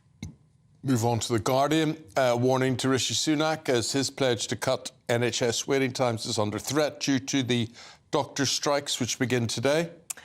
Here's the Times. Millions of Britons are being told to be careful when they travel across Europe in the coming days as temperatures are edging towards 50 degrees We're going to be Celsius. talking about that shortly. We're going to be talking to Freddie Gray and Emma Burnell. They're on duty with the newspapers. Yeah, and Freddie, we're going to start. I was just touching it actually during that debate on climate change, on US inflation dropping and whether or not this can be attributed to President Biden's big IRA initiative, not to be confused with the militia.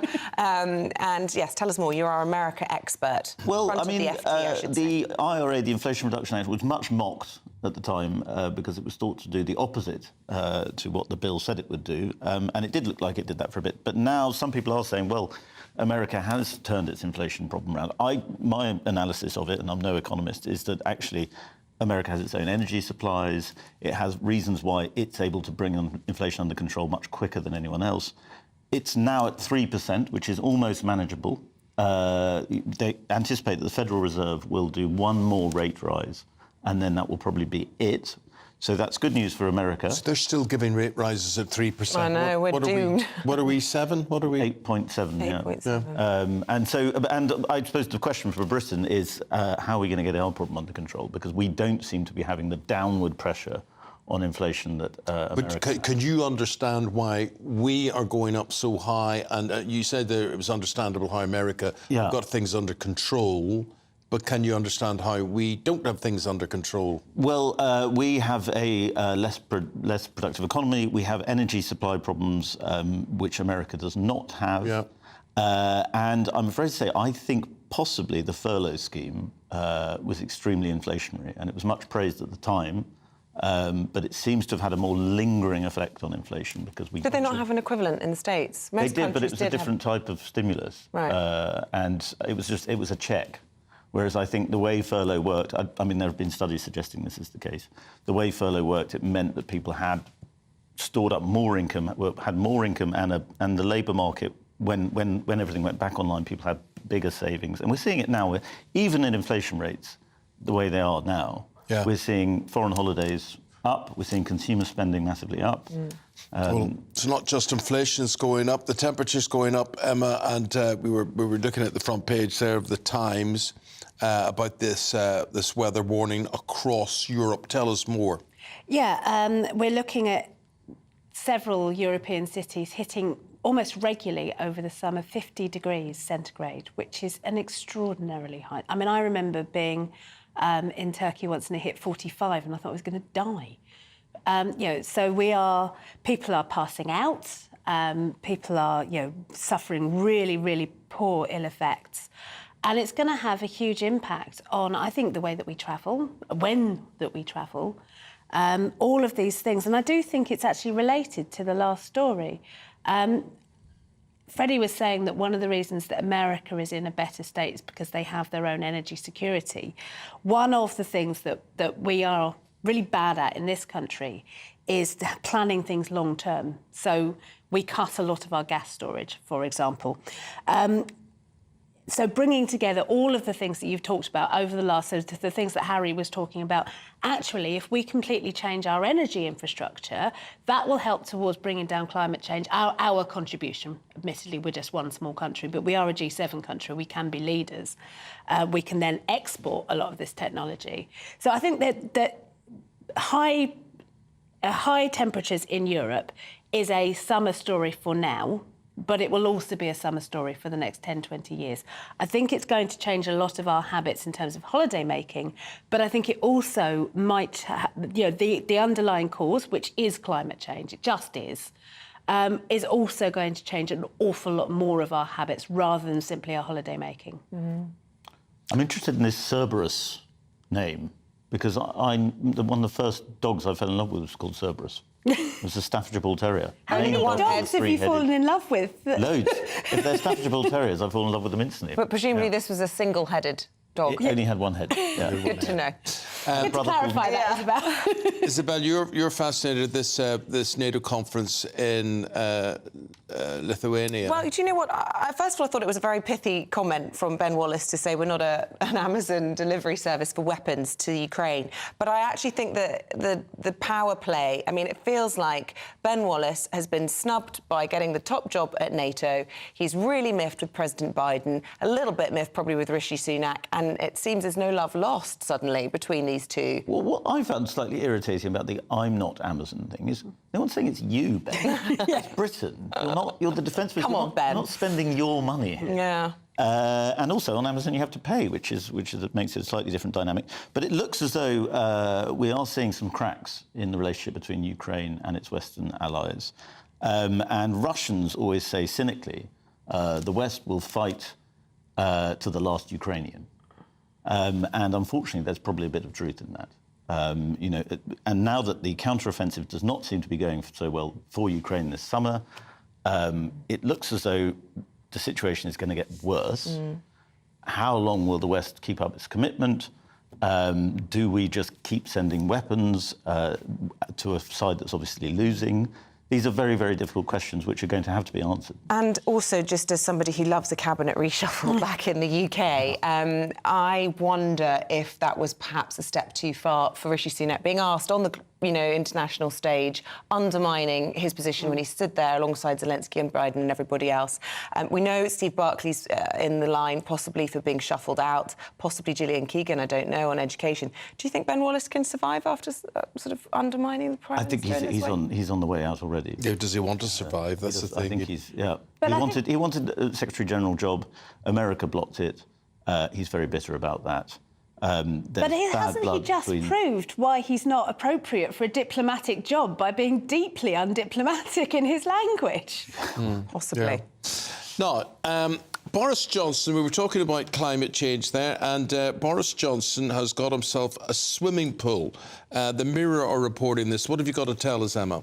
So, yeah, Boris Johnson has a £3.18 million mansion, I believe, in Oxfordshire. And he's now adding a swimming pool because anything Rishi has, Boris has to have too, obviously. This is a story because, I mean, rich man buys swimming pools, not that big a story, but it's being juxtaposed in the Mirror with the fact that taxpayers paid the $245,000 bill for his legal fees over the Partygate affair. Honestly, I don't like Boris Johnson. I don't think that comes as a massive shock to either the two of you or your viewers. But I'm slightly squeamish about that juxtaposition because I believe that people's legal fees should not be related to their wealth. We should, everyone is entitled to legal representation. And I think the Lib Dems, so Daisy Cooper's quoted in the story, I don't think it's a good liberal principle to attack people over getting legal representation. I would like to see more public money going into things like legal aid. So where I think Boris Johnson is an absolute chancellor is that his government and the governments he's supported for years have cut the legal aid budget to the core so that normal people can't get legal representation. There, I think there's hypocrisy. I don't think it's hypocrisy that he's bought a swimming pool. OK. Nothing funny about that. Is there anything funny about William Shakespeare and his works? Front page of the Telegraph, why Shakespeare just isn't funny. Well, this is an interesting... It's on the front page. It's in the art section, but it's an interesting essay from someone called... I was about to call him Ben Wallace, but he's Ben Lawrence. And he is saying that Shakespeare isn't funny. And I can sort of sympathise with his argument, because there's something slightly irritating if you're a Shakespeare production when you get the knowing laugh from the audience. Yes. They're not actually finding it funny. Falstaff, he cracks me up, that Falstaff does. Oh, I know this is meant to be funny. That's a classical illusion right there. So I slightly sympathise with that, but actually I think he gets it wrong. Because there are parts of Shakespeare that are funny. The thing he's got, the reason for the piece is that I think Stuart Lee, the comedian, is rewriting the Porter scene in Macbeth, which is, the beginning it's Porter going, Emma will know this better than me, you're the theatrical one. The thespian, I should say, you're not theatrical. I'm a bit of both. Is it possible not to be both? So the Porter scene, he's going knock, knock, knock at the door, it's all grumpy sort of thing, and people always laugh at it. And Stuart Lee's rewriting it to make it more modern and edgy. I think, it's fine. Actually, I do think Falstaff's quite funny. And the other thing he says, which is wrong, is that it's always working-class characters who are the comic elements in Shakespeare. That's just not true. No, that's not true at all. Look at Malvolio. But Falstaff's a lord, isn't he? So that's absolutely. Not an example of it. No, and I mean, I was taken to see my first Shakespeare play by my grandparents when I was 12. I was a 12-year-old Hackney school kid. I was not knowing the classical allusions or any of that. And it was a scream. It was really, really funny. It was... Were you drinking? I was 12, Eamonn. I wasn't... 12, I mean, okay, I was a Hackney school kid, but I wasn't quite that bad. Hallucinogenic or anything else? It was a scream. It was a scream. It was really... It was a very, very good... It was an RSC production. It was very funny. Eamonn, you're such Philistine. People at your age were watching Scooby-Doo, not finding, you know... OK, by 12, I'd grown out of Scooby-Doo and was growing into theatre. But, I mean, genuinely, some of Shakespeare's plays would have been going way over my head at that point. But others of them are written in such a way that the comedy is very broad. And I'm sure there were jokes I didn't get, but there were definitely jokes I did. Yeah. I quite like the fact that you can go away and understand what they're actually saying and then come and find it funny. I don't mind that. That's what I would do. Theatre that makes you think is a good thing. Yeah. The lewd stuff, you know, because a lot of it's quite lewd and people find that funny because it's bawdy. And I suppose, you know, in Elizabethan times that would have been more shocking than it was. And also men dressed as women in those days, it was quite rare. Did you ever study Chaucer? At school, and he was even more boring. Teachers used to always make out how hilarious that was because I think they thought, oh, the kids will like this because there's rude jokes in it. But we were like, we can make rude jokes in nothing. Endless pissing jokes in Hope. So anyway, is Shakespeare funny? Let us know what you think on that one, guys. Thank you very much indeed. We'll see you in 40 minutes' time. Greg Dewhurst, you're on call now. The latest weather picture. The temperature's rising. Boxed Solar, proud sponsors of weather on GB News. Hello there, I'm Greg Dewhurst. Welcome to your latest GB News weather forecast. We'll see plenty of sunny spells today. There will be some showers, but they should be less frequent compared to recent days, a little less heavy too. So fairly dry start this morning, plenty of sunny spells. We do have a scattering of showers across the north and the west. These bubbling up almost anywhere as we move through the day, but lots of places will stay dry. Though if you do catch a shower across Scotland, perhaps the Midlands too, it could be on the heavy side. But as I mentioned, plenty of sunny spells to come. Winds a little lighter than recent days too, so it should just feel a bit warmer compared to of late. Highs around 23 to 24 towards the southeast. Elsewhere, generally the high teens to low 20s. Through the evening time, some cloud and thicker rain pushes into parts of Northern Ireland, perhaps stretching into Wales, and then later on pushing into southern Scotland and northern England. But it tends to be on the light side. Elsewhere, generally dry with some clear spells. And then towards the end of the night, the winds start to pick up and the rain moves into the far southwest. Temperatures for most holding up in double figures, perhaps 14 or 15 as a low across the far south. So it starts to turn wet and windy across southwest England into Wales quite quickly on Friday morning. This band of rain slowly then pushes north and eastwards through the day. Brighter further north and east, but even here clouding over, the risk of some showery rain at times. The wind starting to pick up towards western coasts. The rain could be heavy at times as well, leading to some local disruption. Temperatures ahead of the rain around 23 or 24, but feeling quite cool, particularly in the west. The temperature's rising. Boxed Solar, proud sponsors of weather on GB News. Right, whatever you're doing, please do stay with us. We'll have the latest on the Huw Edwards story. Huw named as the presenter in the BBC sex text scandal.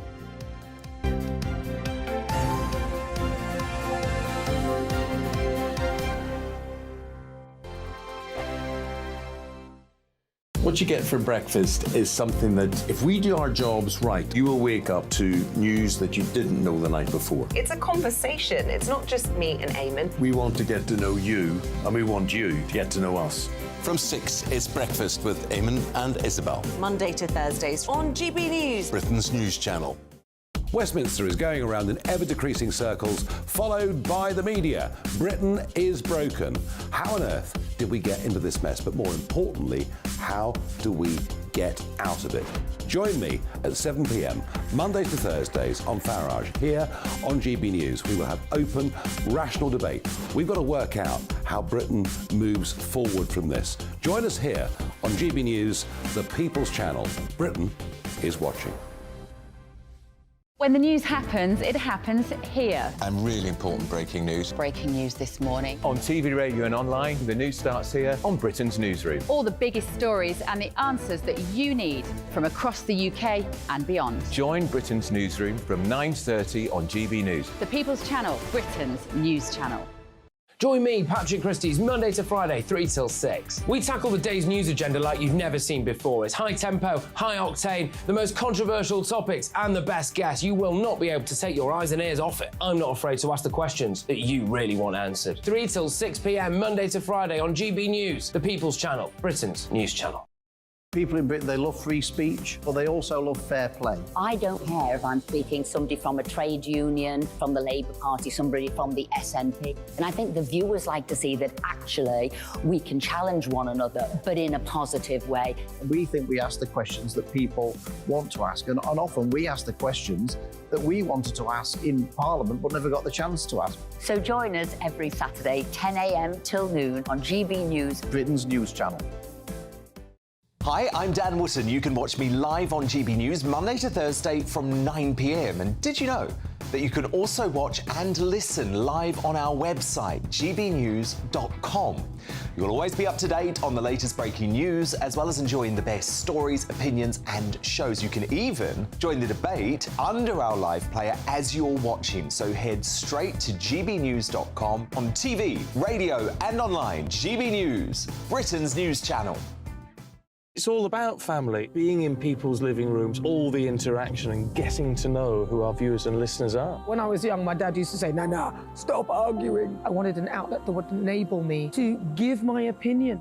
People are going through a really hard time right now, and I know that you don't feel like you're being listened to by the establishment. I came to GB News because it's the People's Channel, and I want the audience to have their say on the events of the day. We're dynamic. We do something different. Democracy shows that the wisdom of the nation is in its people.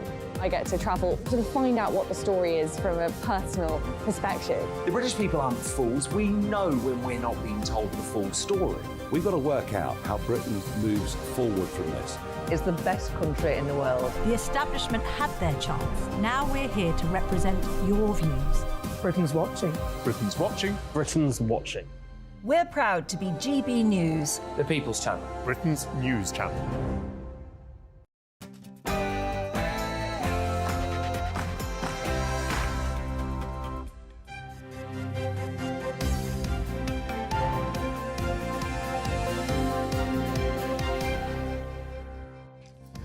The BBC resumes its inquiry into Huw Edwards as he's named as the presenter at the heart of the sex tech scandal. Good morning. It's just gone 8 o'clock on Thursday, the 13th of July. Welcome to Breakfast on GB News with Eamonn, Holmes and Isabel Webster. Thank you for your company wherever you're watching or listening, and leading the news this morning. Huw Edwards is in hospital with serious mental health issues, his wife has revealed after she named him as the presenter suspended by the BBC. Our home editor, Mark White, will bring us the latest. Well, here at the BBC, senior management have now resumed their internal investigation into a series of allegations against the BBC's most senior news presenter. Junior doctors are walking out today at the start of the longest strike action in NHS history. In a statement, the British Medical Association said it could be curtailed if the government returned to the negotiating table. It comes as Rishi Sunak considers a 6.5% pay offer to public sector workers, with a decision to be announced as early as possibly today. Carlos Alcaraz breezes through to the Wimbledon semi-final, setting up a showdown with Daniil Medvedev as Ukrainian Elena Svitolina, so many names, makes her bid for the final today. Toughest name of all, Paul Coyote, will be here with the news from Wimbledon and the rest of the sport. Morning, Paul. Morning. Yeah, I think it's Elena Svitolina's on the phone, by the way. I want to have a word with you. Women's semi-final day today, featuring the loudest grunter at Wimbledon this year. Ooh. Well, they're grunting in Europe. It's seriously hot over there. They've been hit by this heat wave nicknamed Cerberus. Got that right? Cerberus. Cerberus. Temperatures there approaching 50 degrees, but will it be that hot here? Somehow I think not. Dry and brighter for many today, but rain will be spreading in for Friday. Find out all the details with me later on.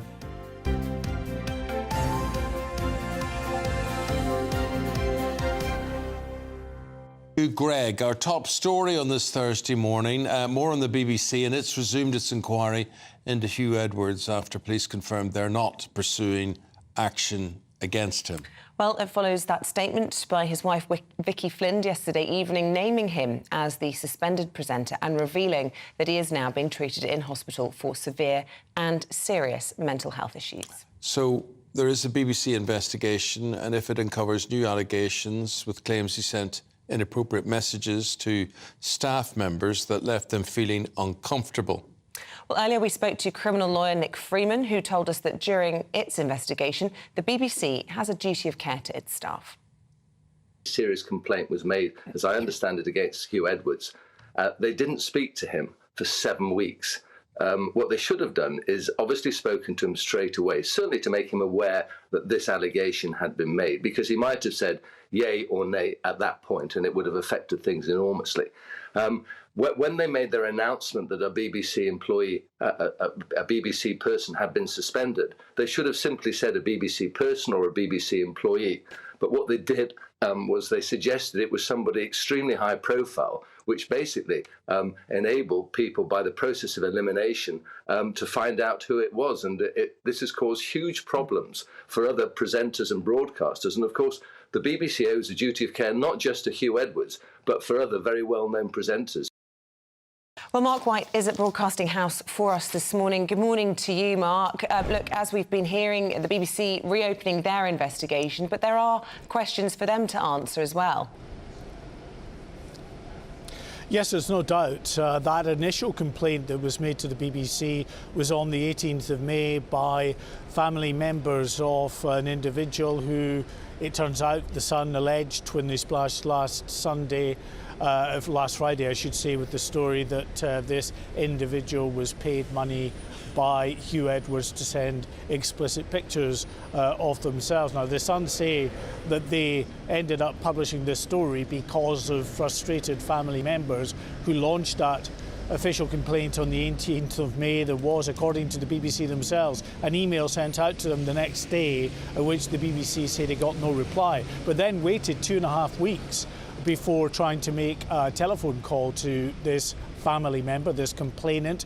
That phone call didn't connect, but then no attempt, it seems, was made at all, either by email or phone, in the subsequent days that followed, right until the point of last Thursday, when the Sun contacted the BBC with the allegations, informing them that they would be splashing that in the newspaper on the Friday. And only at that point was Huw Edwards told about the admitted serious allegations that the BBC confirmed were sent to them. So yes, questions to ask going forward for them, and they have really said as a matter of urgency they want to review their complaints procedure.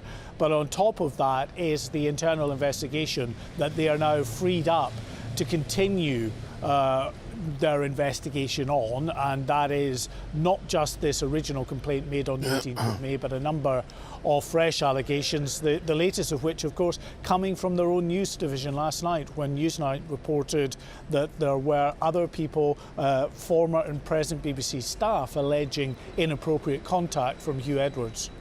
OK, Mark, thanks you. Mark. Let's now bring in Roger Bolton.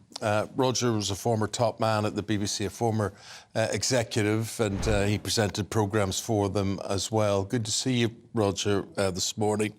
This is a personal and professional mess now, isn't it? Well and truly.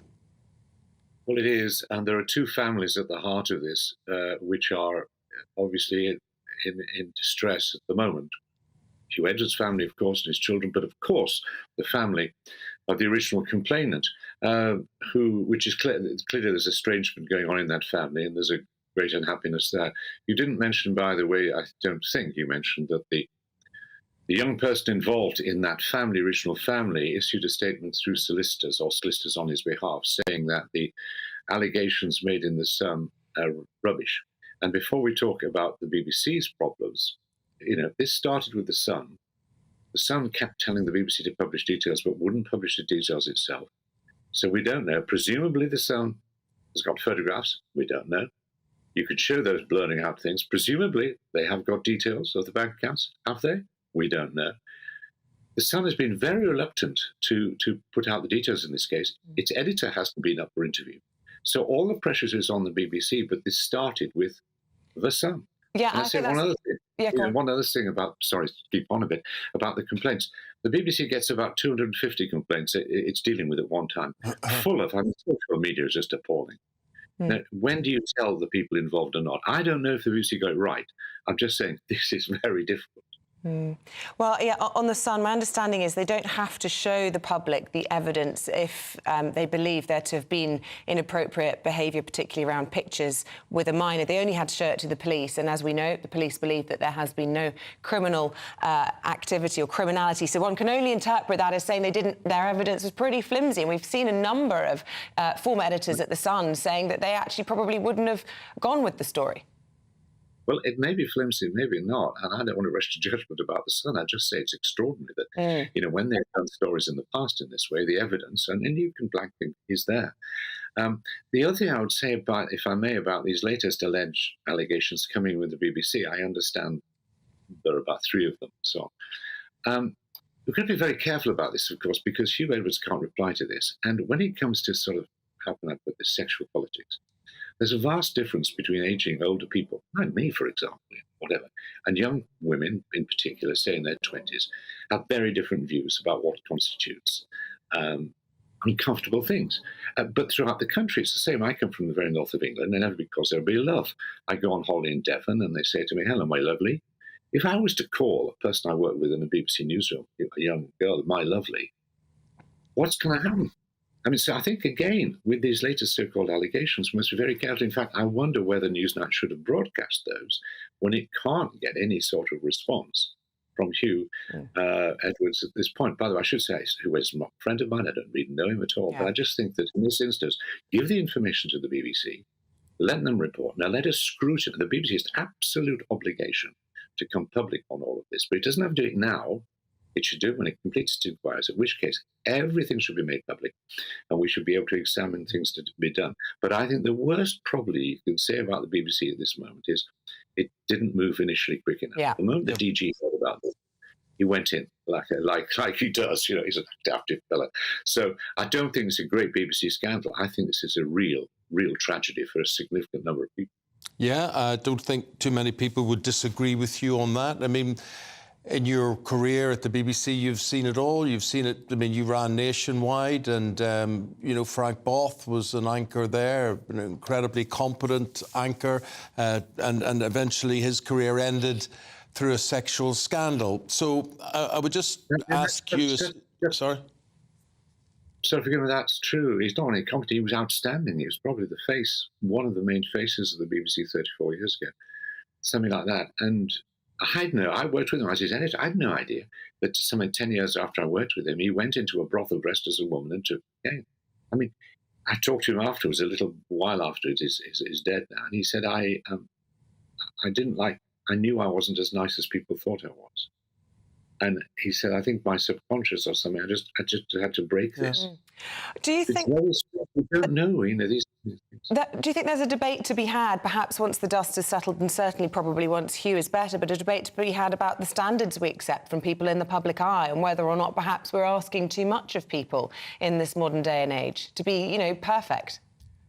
I don't think we should ask them to be perfect. I think we should have very high standards, but I think we should be understanding about the fact that all of us, none of us are perfect. All of us make mistakes. And when it comes to sex, frankly, we all do daft things at some time in our life. So I think you mustn't, the standards must be kept. But I think we should be more understanding. But I think there is a real issue here. If you really believe somebody in a position of power is abusing that position, be it in a television studio or be it at work or whatever, it's a very proper issue to raise. But I think you have to listen to all sides, ask for the evidence, and understand that now in the culture we're in, there is a real, intent matters. People of my age, whatever, will say daft things unintentionally that will offend some young people. But now, that brings... We should learn, but intent matters. So intent matters, but what happens next, Roger? Do you think that Huw Edwards has a future at the BBC on screen, or is this whole affair, whether he's right or wrong, or is it career-ending? That's what I'm trying to say. Well, it certainly isn't career-enhancing, is it? I mean, in the role that he had, the person who presents the main BBC News bulletins, and people like you or whatever, have, in the end, to have the trust of the public that you are doing your best to tell the truth as you see. You'll make mistakes, we all do that, but you try and so on.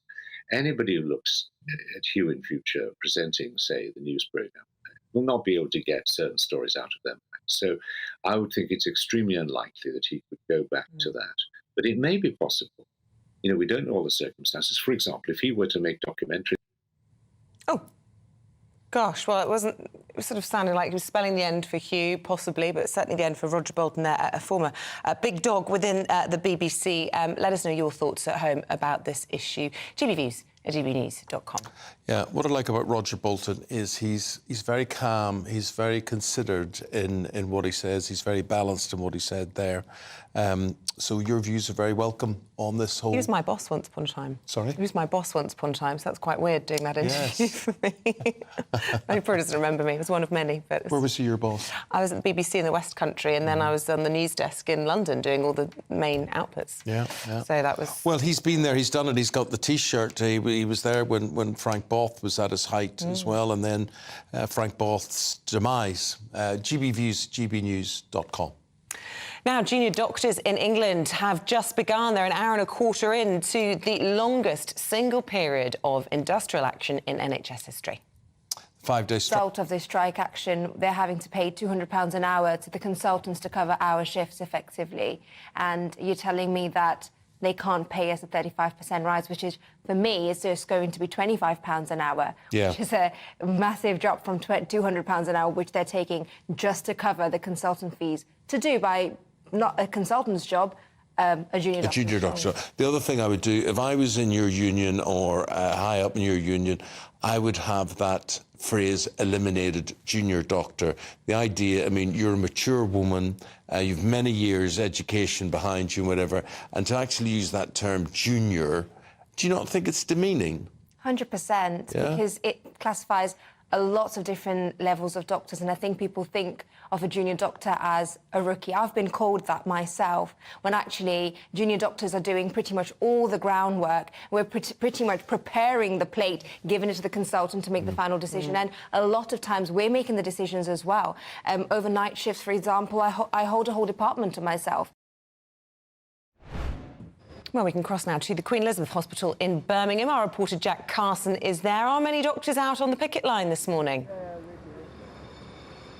Good morning. We're starting to get a few doctors here on the picket line, although big numbers aren't necessarily expected, certainly not the numbers that we've seen on the picket lines when the nurses have been striking over the past few months. But of course, this day, today is the first day of 5 days of industrial action. It's the longest action that junior doctors have walked out for. Now, they are arguing for a 35% pay rise, and that is because the British Medical Association, who are the union involved in this dispute with the government and the NHS, is that they want pay to return to more of a 2008 level. They say that over the last 15 years, junior doctor pay has decreased by 26%, and that is, they say, a real-term pay cut. They say and argue that junior doctors right now, when they graduate and start their life and career as a junior doctor, initially, of course, while they're training for those more specialist GP positions, are only on around £14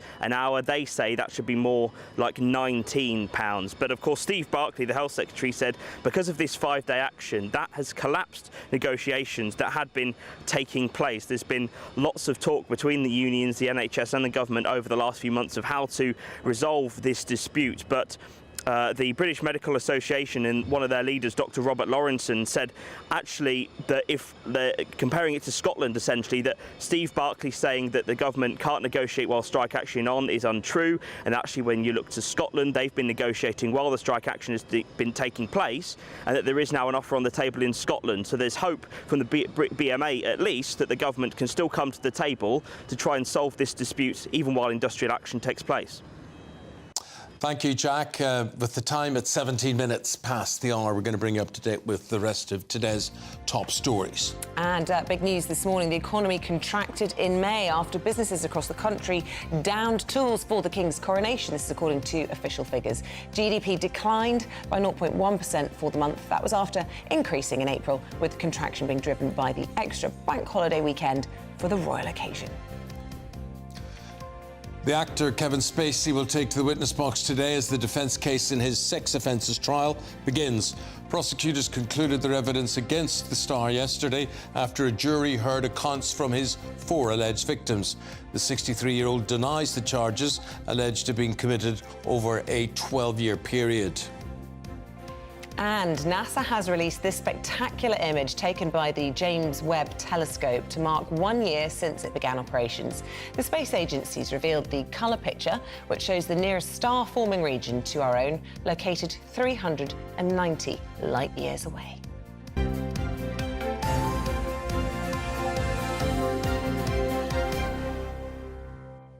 I see what you mean. It's like a map of the British Isles, and they have Shetland, you know, they have and the weather map, and then looks like a dragon. They put a box around Shetland and they drag it down to make it look as if it's closer to. It's a bit like a magic eye. Britain. What do you see in that picture? I see a dragon from, you know, Game of Thrones. Yeah. And then I see like an angel at the bottom.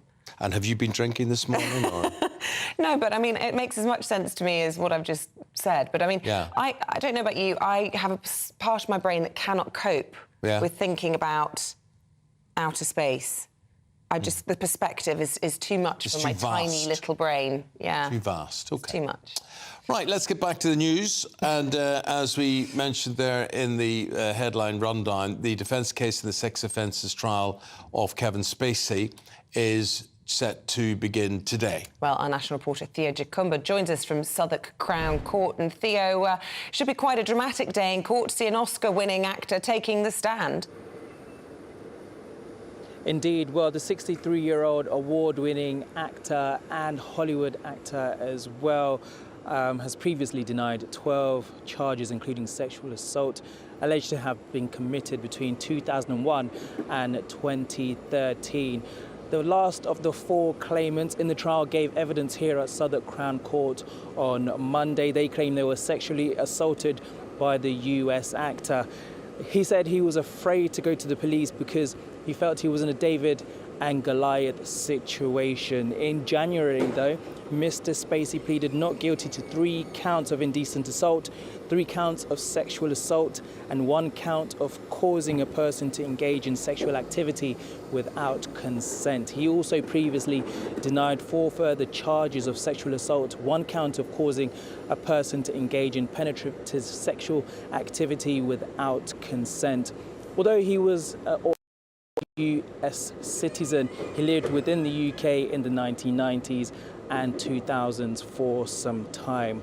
This week, though, jurors were read transcript from police interviews from Kevin Spacey during the prosecution's final day of evidence. He was questioned 5 times by the Met Police officers in New York and in London in 2019, although he wasn't under arrest during those interviews. Now, barrister Shauna Ritchie ended the prosecution case by telling the court how Spacey told police he didn't recognize the man who claims to have been assaulted in the actor's flat. Now, the man alleges that he went to the actor's flat seeking some career advice during that time, and he woke up to Spacey performing a sex act on him. Now, Spacey told the police he would never have performed a sex act on anyone without their consent, adding, "I have had a number of consensual one-night stands with many members of the theatre world in my property." Now, Kevin Spacey is expected to enter the witness box here at Southwark Crown Court today. Theo, thank you very much indeed for the summarisation there. The weather picture, so it's a bit muggy, it's a bit cloudy this week. Yeah, and you know what? It's going to pour with rain tomorrow, but let's find the details for today with Greg Dewhurst. That warm feeling inside. From Boxed Boilers. Proud sponsors of weather on GB News. Hello there, I'm Greg Dewhurst. Welcome to your latest GB News weather forecast. We'll see plenty of sunny spells today. There will be some showers, but they should be less frequent compared to recent days, a little less heavy too. So fairly dry start this morning, plenty of sunny spells. We do have a scattering of showers across the north and the west. These bubbling up almost anywhere as we move through the day, but lots of places will stay dry. Though if you do catch a shower across Scotland, perhaps the Midlands too, it could be on the heavy side. But as I mentioned, plenty of sunny spells to come. Winds a little lighter than recent days too, so it should just feel a bit warmer compared to of late. Highs around 23 to 24 towards the southeast. Elsewhere, generally the high teens to low 20s. Through the evening time, some cloud and thicker rain pushes into parts of Northern Ireland, perhaps stretching into Wales, and then later on pushing into southern Scotland and northern England. But it tends to be on the light side. Elsewhere, generally dry with some clear spells. Then towards the end of the night, the winds start to pick up and the rain moves into the far southwest. Temperatures for most holding up in double figures, perhaps 14 or 15 as a low across the far south. So it starts to turn wet and windy across southwest England into Wales quite quickly on Friday morning. This band of rain slowly then pushes north and eastwards through the day. Brighter further north and east, but even here clouding over, the risk of some showery rain at times. The wind starting to pick up towards western coasts. The rain could be heavy at times as well, leading to some local disruption. Temperatures ahead of the rain around 23 or 24, but feeling quite cool, particularly in the west. That warm feeling inside. From Boxed Boilers, proud sponsors of weather on GB News. I get what you're saying about looking at that space picture and not understanding what you see and whatever it is, but I presume when you were young you didn't have a fascination with space where I had all these children's programs like Lost in Space, where they set out, the Robinson family set out to explore Alpha Centauri. They never got there. They got lost in space. No. Star Trek and all I was that. more of a Famous Five kind of Swallows and Amazons kind of gal. 1930s type Yeah, I love stuff it. Still love it for my kids. Yeah, but there you are. That is just a small section of what is out there taken by that James Webb telescope. So there you are, and it's in colour. Very good. Fabulous. Stars are out at Wimbledon as well, and Paul Coyte's going to be talking about the semi-finals. He's previewing those after this.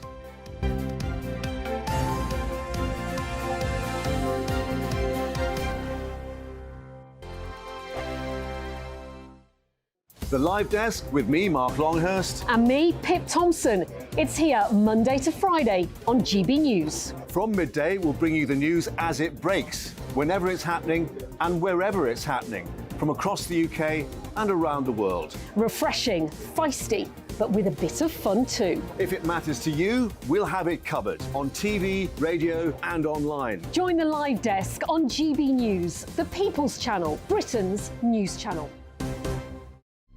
Weeknights on GB News from 6 p.m. You'll always get drama. Please stop, Michelle. I know, yeah. Please stop. Should I just shut up? Romance. You like me, I like you. There you go. There you are. Well, don't tell anybody. Adventure. Etc. That's the whole point. But boom. And action. Sergeant, the big green, my superstar panel that already at it. They're fighting. It's going to be quite a show. Only on GB News, the People's Channel, Britain's news channel. So Jubes and Co, we tackle the issues of the day with real robust debate, both sides of the fence, battling it out with me in the middle with my forthright opinions and views, and often really interesting things happen because you start with a position and then by the end of the debate you find actually, well, I might not have thought about that one. What we need in this country is 2 new political parties. You should maybe think about doing a 2024 calendar.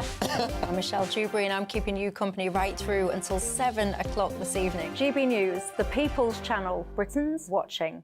Monday to Thursday, 9 p.m. till 11 p.m. Join me, Dan Wootton. I'll bring you the sharpest takes and hottest debates. Do you not believe in prisons? I don't believe in prisons. I'm completely stunned. I guarantee you there'll be no spin, no bias, no censorship. I actually was personally quite offended by it.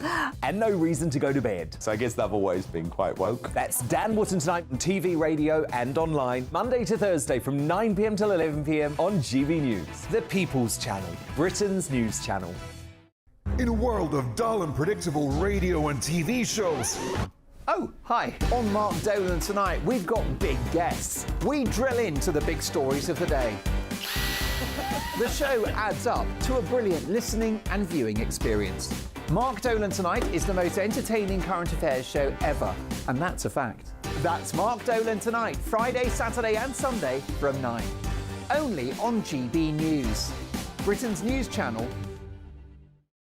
Like all families, we have arguments every now and then, but actually we agree on what the mission of GB News is, and that's the most fundamentally important thing. GB News provides the kind of platform that lets all voices be heard. We don't hold back. We're free to say what we really think. Just because some people who live in a tiny little Westminster bubble think that their particular story is important, that's not the most important story for me. And often they will be difficult stories, stories that you won't find on the establishment media. Because what people think in the north of England may be very different to what they're thinking in their home counties. We're going to carry on telling the world what life is really like for households up and down the UK. We love to be in your car, in your kitchen as you're having your breakfast. Whatever you're doing, you are part of the show.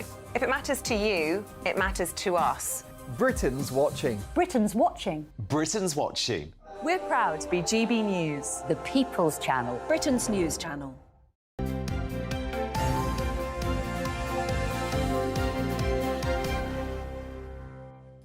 Still to come on today's programme. I should say it's 8:28. What are you going to say? What? It's 8:28. I was just doing a time check. Okay. Well, it's actually 8:28 and a half. Okay, great. Well, I'm just saying. Just after 9. Former Home Office Minister Norman Baker's in the House. He'll be here giving us his take on the longest strike by doctors in NHS history. Then at 9:15, it Highlight was of the morning. Barbie. Will you go and see this? 100%. Yeah. So, what will the attraction be? I don't really know, because as you know, I'm a raging feminist. And this isn't really a kind of role model that I would probably encourage my daughter to pursue, but it's a bit of fun and I love pink. It might sort of mock itself as well. I think so. I love Margot Robbie. I like Ryan. I always get the muddled Ryan Gosling. So I'll go Will see we it. go and see that? I'm not sure. No, we'll wait for the Action Man movie to come out, shall we? Mission Impossible was out. I think it's this I don't know. weekend, and Indiana Jones. Okay, we'll do that. Like but Mission Impossible, because they always do It's it. time we start to get decent pictures at the movies, Yeah, because they're just reruns, though, you know. but there's so much rubbish that was on, just like stuff that should have just gone straight to video type thing. On Barbie, Yes. we've managed to track down a global Barbie superfan. Right. So obsessed with Barbie that this granny in the middle of nowhere in America... She's a granny Barbie. She dresses up like the iconic toy every single day, and she lives in a real-life Barbie dream house. Right. A woman who's a granny. She's a young granny, 54. Don't be ageist. She's still 54. Don't be ageist. Right. Well, wait a minute. Right, so she gets dressed up as a doll every single day. Barbie's 60, so... But she gets dressed up as a doll. Uh-huh. Does she look like the doll? Don't know, we're going to find out at 9:15. Okay. Well, I'm working. I was going to say, I'll watch that, but I'm working. We'll be on that, right? That's true. gbviews@gbnews.com. If you dress up as Barbie or indeed anybody else, Action Man... Send those tweets to Eamonn. Whatever it is, just send us the pictures.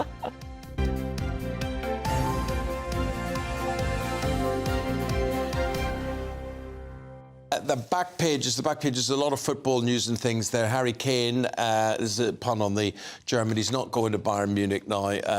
Hair to stay, says the Mirror. And then we go to the Star, end of the line for another one, Jordan Henderson there. He's the Liverpool captain. He could make a big money move to the Saudi League to join Stevie G there.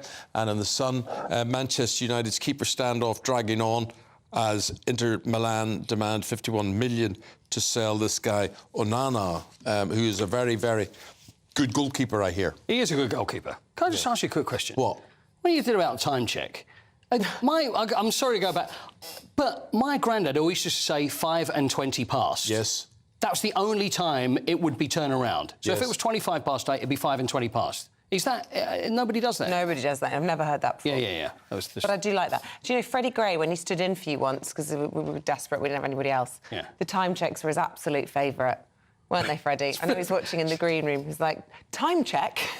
He got the time wrong, but he was very good at the way he did it. I remember noticing that. Oh, yeah. Just thought I'd mention that. It was very funny. Sorry about the football. Yes, football. Onana is a very good goalkeeper. Played at Ajax and Inter Milan and Manchester United. And they like him because he plays out from the back. Yes, he's a talented footballer as well as a goalkeeper. He can be a full-back. He could be a centre-back as well. He could play up front. He could be the manager. He could clean up. He could do whatever you want. They ask too much of goalkeepers. What happened to Route 1? What happened to just to put it on the 6-yard area, can kick it right up the pitch? See, there's no right or wrong way. Just just mix it up a little bit. Sometimes you play it short, sometimes you play it long. We've seen goalkeepers that get in all sorts of trouble, and everybody knows it, and you get attackers from either side think, well, we know what's going to happen here. They're going to play it short, so we'll just push forward. Just change it around. So if Inter don't agree to 55 million or whatever, United are in a good position because they've still got Dean Henderson. Yeah. So he's there. He's probably thinking, I hope this guy doesn't come because then I'm going to be the number one. Yeah. But it's working out money. They want 51 million. Man United are moving around. Henderson will not stay if the guy comes. He'll go to Forest. There's a chance. No, I think he will. What's he going to say? You're not going to be wanting to stay and not play first team. This is what I don't understand, right? You're a perfectly functioning goalkeeper and you sign up to be a number 2. There's not even a reserve team you can play in, and you just don't get a game all season, or you play in the League Cup. If I was a goalkeeper and I'm waiting, you see goalkeepers, they sit there ready, they've got their gloves on. I'm sorry, but I'll be thinking, what's the chances of me getting on? I don't think I'll take the gloves with me. I'll just sit there. I don't know, watch something on the telly. I don't know, but it's a very difficult thing because goalkeepers, only one position. You should go to Forest. Only one position. Can we talk about tennis? Yes, let's do it on Wimbledon, shall we? Because it's Wimbledon fortnight and nobody cares about football. He's trying to push it away from tennis. I saw what he was doing there. Vamos, Carlitos. He's into the semi-finals. Yes. Well, firstly, I mean, it's a real prospect of a Ukraine-Belarus women's final because we've got the women's semi-finals today. Arina Sabalenka, who, by the way, is the loudest grunter at Wimbledon this year. Now, this has been going on for years. I think it was Jimmy Connors was probably the first grunter. I mean, back in the day, nobody would grunt. You'd just politely make a slight noise or an exhale of air, which Roger Federer would do. But she just makes such a racket. Well, it's just because she's giving it such a wallop of her racket. But do you really need to do that? Well, clearly. Well, some are saying that it's actually... maybe there's a little gamesmanship going on. Well, do you know what the louder you grunt, the more chances you're going to put the other person. Last week, sometimes the grunting wasn't even on impact with the ball. Correct. So they were going... Yeah. I was like, well, that's not the moment of physical exertion. It's a few seconds later. I even said it to my husband. I was like, why is he grunting when the ball's halfway over the net again? Maybe they have indigestion problems or something. It's highly entertaining, but sometimes a bit distracting. Yes, but ball boy, ball girl, I'd like some Bicidol with my Robinsons, please. So Sabalenka plays Ons Jabeur, who beat Elena Rybakina, who was the current holder of the Wimbledon title. So she beat her yesterday. We've got Svitolina, who I think everybody wants to win. Yes. From Ukraine, who will play Marketa Vondarusa from the Czech Republic. And so I think we're hoping... I don't know whether I want Sabalenka to be in the final. I think everybody's been very friendly, but we would love it if Svitolina beat her. I'm calling it now. I feel like Svitolina's got something... You know, she's got some momentum, and she's certainly got the story. I think she could raise... This is her year. I think it could be her year. Child 9 months ago. Yes, and also yesterday, handily, the previous winner, last year's winner, got knocked out, so that's also clearing the way. Exactly. So if I could bring matters back to football. Yes. Yes. FIFA and the FIFA video game that there is out there with EA Sports. Yeah. Now, there's a row here. It involves a lot of money. What's going to happen? Well, FIFA, it's known, it's the most famous, there we are, FIFA 23. Yeah. That's the new one. And they get more and more realistic every year. It's been going for about 30 years, and everybody knows the game has been called FIFA. But FIFA, who, of course, we know are the governors of world football, have very little to do with it. In fact, nothing to do with it. All they lend to the game is their name. Now, they get paid around £120 million a year just to have their name associated with it. But Gianni Infantino, who we know is in charge of FIFA, and we know, you know, he likes the money. We've seen that before with the Women's World Cup, wanted more and more. He's now expecting just under £1 billion in a 4-year deal. They should just have their name attached. You never heard of the credit crisis? Yeah, yeah, you go. Squeeze. Yeah, let's just keep giving me the money. So what have EA Sports said? Well, they've said, well, it's ridiculous. You know, we're happy to pay this money. Well, they're probably not happy to pay. They've got the Premier League, they've got the Bundesliga, they've got all the players. All it is the name. So they've said, well, no, we're not going to do it. So it's now going to be changed. They're going to change the name, and it's now just going to be an EA Sports game. EA Sports FC. EA Sports FC. Doesn't really matter what it's called. It's the same game. And they'll It's save just the themselves FIFA. 120 million quid a year. Well, Gianni Infantino is now saying that FIFA are going to come up with their own game, ready for 2025. I think what it is, you have a little delegate, he goes into a hotel, you give him a few quid, and then to actually win the game, you have the World Cup at the most smallest, most ridiculous country for playing football. There So you maybe go. that's how it would work. I don't know, but they're going to do their own thing. But anyway, it's going to save a lot of money, but... It's all in the game. It's all in the cash, isn't it? Thank you very much indeed, Paul Coyte. Thank you. Thank you. Thank you. Stay with us. We're going to find out who the worst water firms for pollution are. I've got a couple of guesses on that one when we go through the papers. There's a clue on the screen. If you're watching on the TV, that's in the papers next.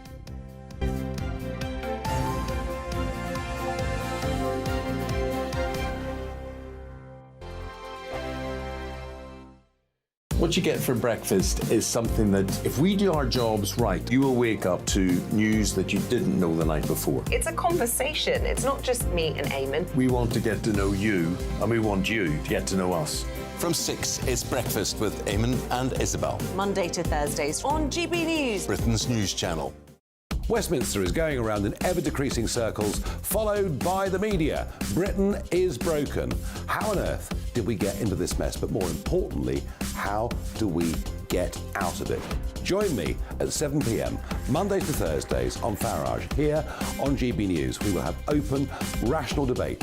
We've got to work out how Britain moves forward from this. Join us here on GB News, the People's Channel. Britain is watching. When the news happens, it happens here. And really important breaking news. Breaking news this morning. On TV, radio and online, the news starts here on Britain's Newsroom. All the biggest stories and the answers that you need from across the UK and beyond. Join Britain's Newsroom from 9:30 on GB News. The People's Channel, Britain's news channel. Join me, Patrick Christie's, Monday to Friday, 3 till 6. We tackle the day's news agenda like you've never seen before. It's high tempo, high octane, the most controversial topics, and the best guests. You will not be able to take your eyes and ears off it. I'm not afraid to ask the questions that you really want answered. 3 till 6 p.m, Monday to Friday on GB News, the People's Channel, Britain's news channel. People in Britain, they love free speech, but they also love fair play. I don't care if I'm speaking somebody from a trade union, from the Labour Party, somebody from the SNP. And I think the viewers like to see that actually we can challenge one another, but in a positive way. We think we ask the questions that people want to ask, and often we ask the questions that we wanted to ask in Parliament but never got the chance to ask. So join us every Saturday, 10 a.m. till noon on GB News, Britain's news channel.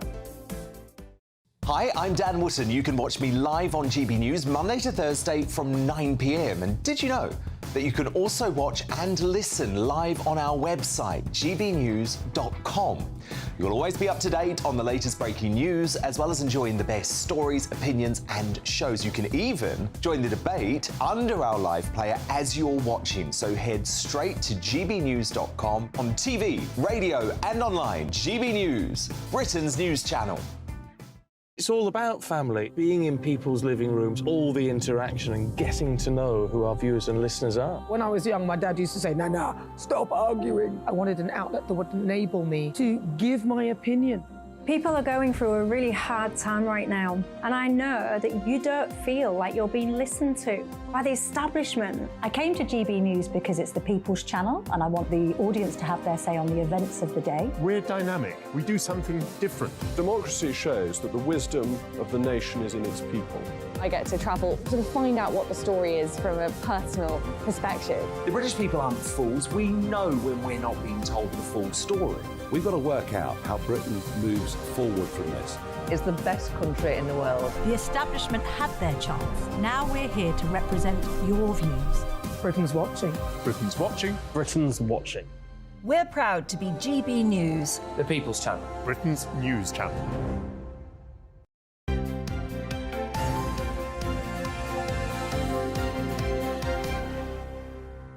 Right, we've got Freddie, we've got Emma, they got the newspapers, they've got lots to talk about, and one of the things we want to talk about, but let's begin with Michael Gove and a housing budget, Emma.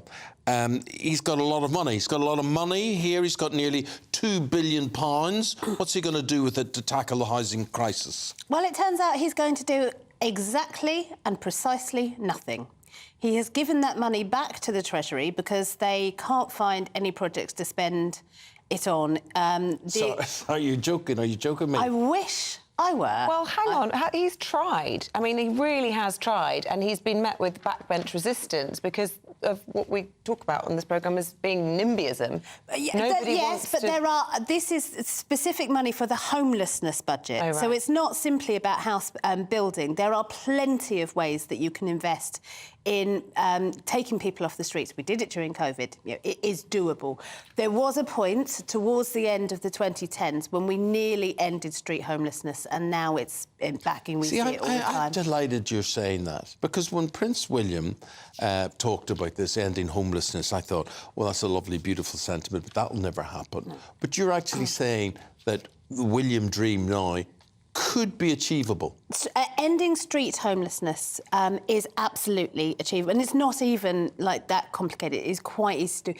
There is a very, very small group of people who are so inured to living on the street that is their life. That's their lifestyle. But that is tiny. What's the difference between street homelessness and homelessness? So there are different categories of being homeless. So if you are street homeless, you're literally living on the streets. They're the people that you see every day, and sadly more and more every day. There are also a group of people who don't have a permanent address. They're staying on people's sofas, sofa surfing, as it's known. Sofa surfing, yeah. Or who are... There's also groups of people who are very, very insecure in housing. So they might be in temporary accommodation, but they're not, they don't have a home. They have a house that they are temporarily staying in. So there are different gradations of homelessness. And it's certainly the case that you can find things to do with 1.8 billion to help tackle some of this. Yeah. But hopefully that money could be... Well, it will still be spent. The government has said it will still be spent on housing. It's just that the way it works is that it goes back to the Treasury at this time of the year. It's not that the money is now just back. Part of the problem is the Treasury's short-termist nature, and the idea that you have to spend all your money, your budget money, in 1 year. I mean, it does make all decision-making in UK government, whatever colour the party in charge is, really short-termist. The Treasury is a block to a lot of long-term projects, but ultimately, this is just a really bad look. That's why you get all the roadworks happening in April. Yes. And, exactly. Absolutely, The splurges. Yeah, so true. Freddie, Labour eco plans. What's going on here? Well, so this is just a policy proposal.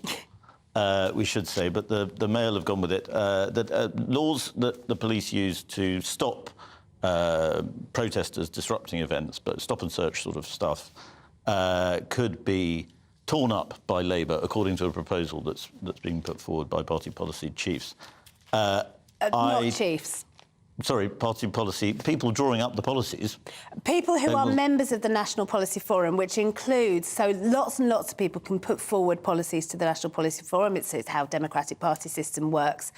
The policy chiefs are the ones who are in charge of who are the shadow cabinet. They then negotiate at this very, very long meeting that goes on over a weekend. It will be in July this year. So this is a proposal that anyone can make. They can then say yay or nay to it. Yeah. No, I did say it was a proposal. I emphasised that. Fair enough. But it is quite a bonkers proposal, given the disruption that Just Stop Oil have done. They're clearly determined to ruin a lot of public events this year. Obviously, I think we do need the police to have as many powers as possible to stop them doing so.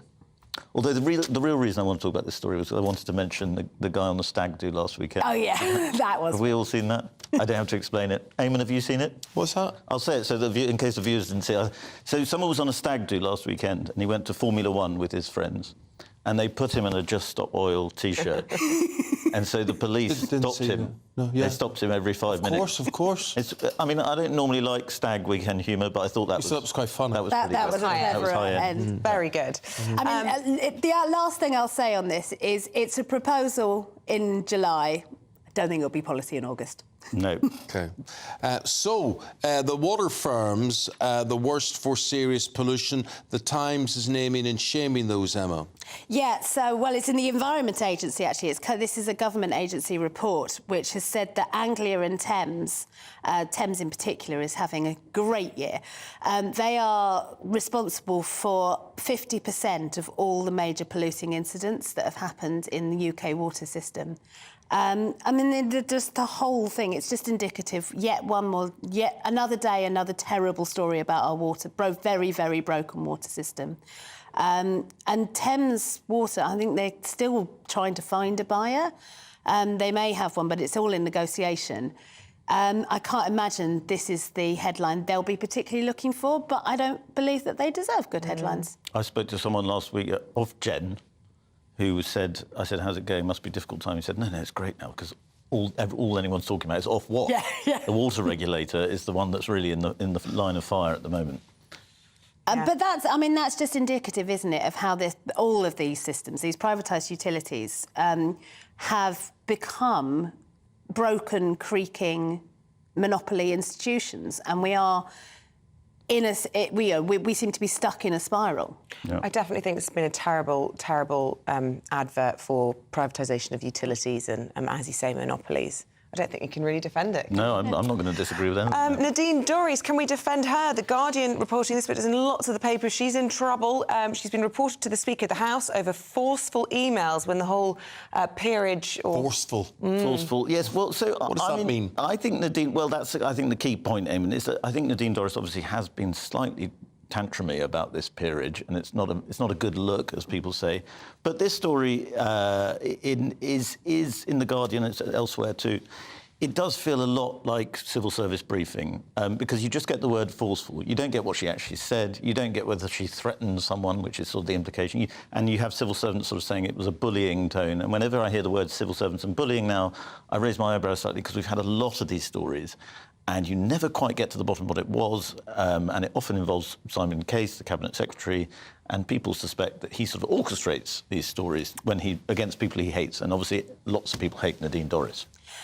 I mean, Nadine Dorries is probably delighted at this story, frankly, because what Nadine Dorries wants most of all is to stay in the headlines as much as possible between now and whenever she does actually resign. Also announced yesterday she's written or is writing a book to be published just before the Conservative Party conference, just to make sure that she can keep sticking the boot in, called The Coup Against Boris Johnson. I mean, I'm not a big reader of fantasy fiction, but I might make an exception. Speaking of putting the boot in. I think I'll read it. I think it might be quite interesting. I think it'll be interesting, but possibly not... There was a bit of a coup, wouldn't you say?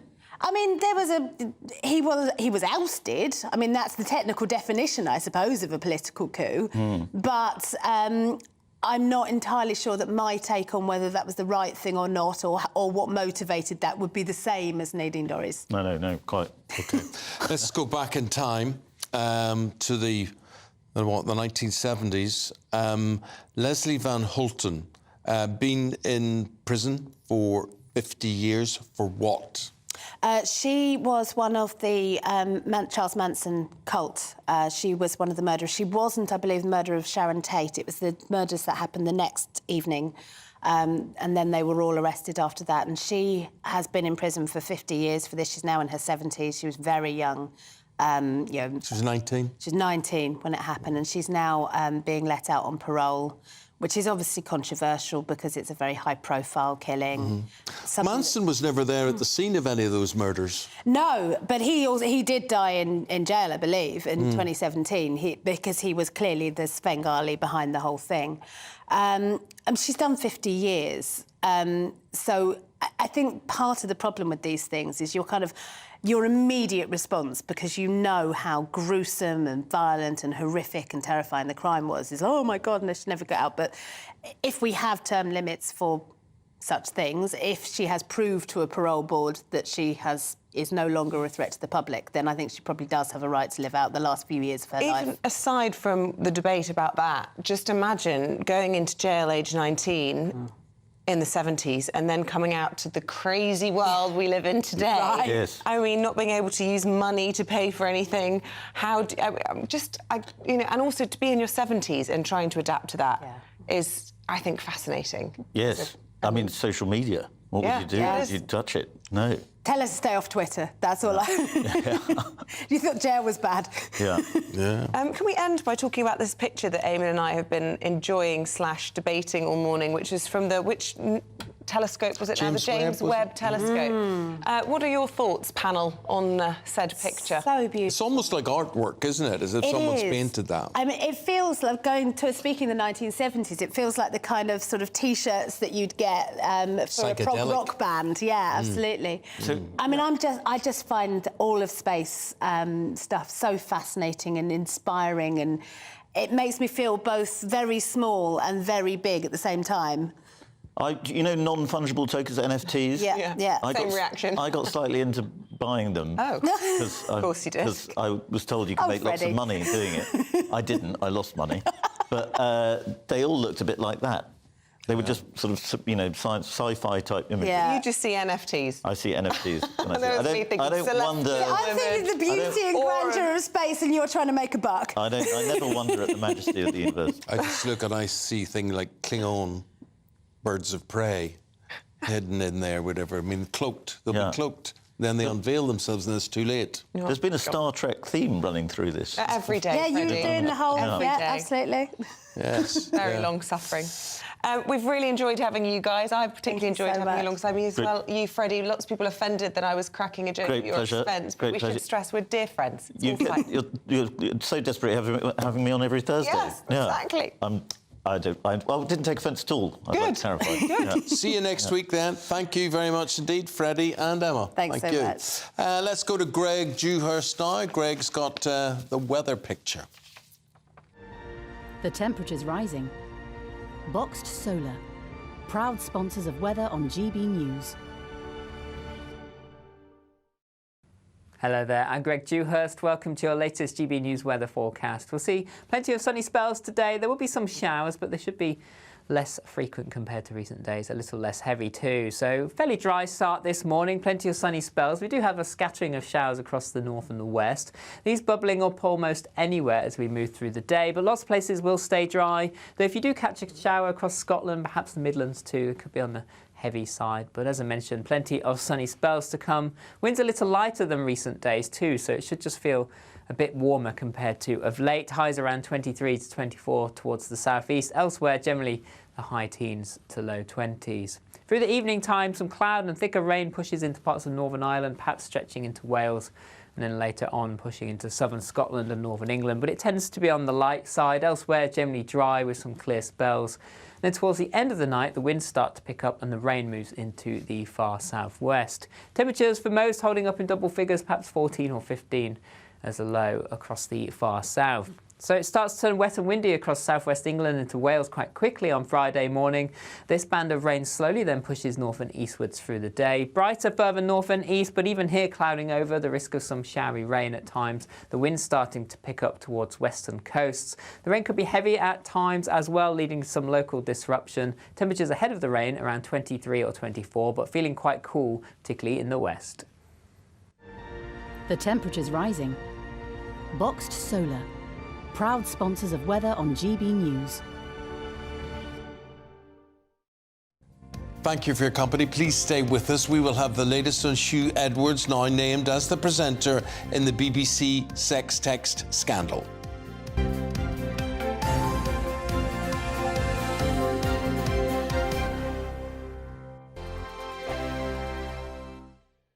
The Live Desk with me, Mark Longhurst. And me, Pip Thompson.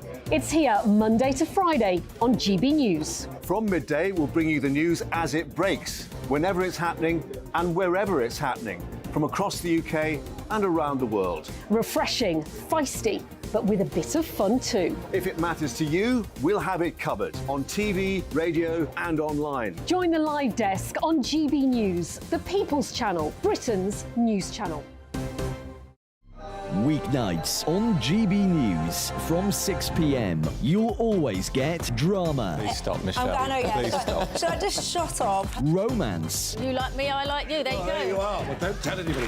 Adventure. Da-da-da-da-dum, etc. That's the whole point. But and action. Sergeant the Big Green, my superstar panel, they're already at it. They're fighting. It's going to be quite a show. Only on GB News, the People's Channel, Britain's news channel. So Jubes and Co, we tackle the issues of the day with real robust debate, both sides of the fence, battling it out with me in the middle with my forthright opinions and views. And often really interesting things happen because you start with a position and then by the end of the debate you find actually, well, I might not have thought about that one. What we need in this country is 2 new political parties. You should maybe think about doing a 2024 calendar.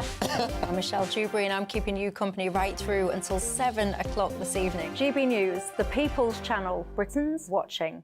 Monday to Thursday, 9 p.m. till 11 p.m. Join me, Dan Wootton. I'll bring you the sharpest takes and hottest debates. Do you not believe in prisons? I don't believe in prisons. I'm completely stunned. I guarantee you there'll be no spin, no bias, no censorship. I actually was personally quite offended by it.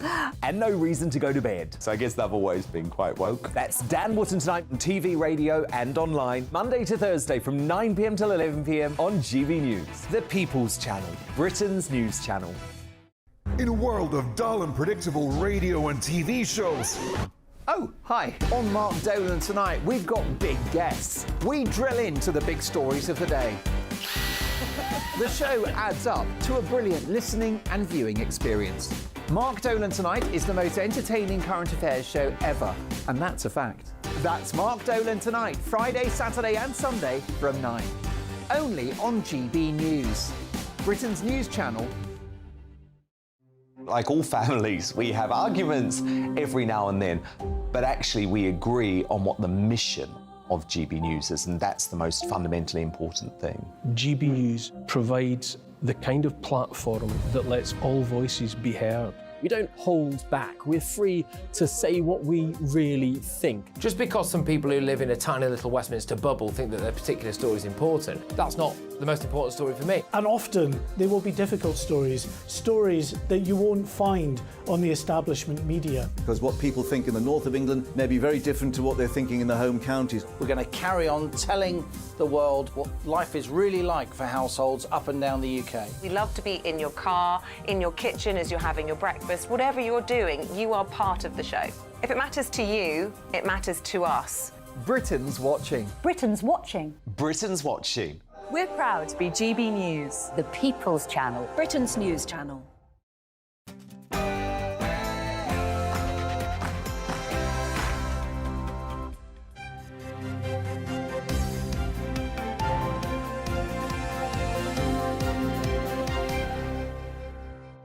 The BBC resumes its inquiry into Huw Edwards as he's named as the presenter at the heart of the sex text scandal.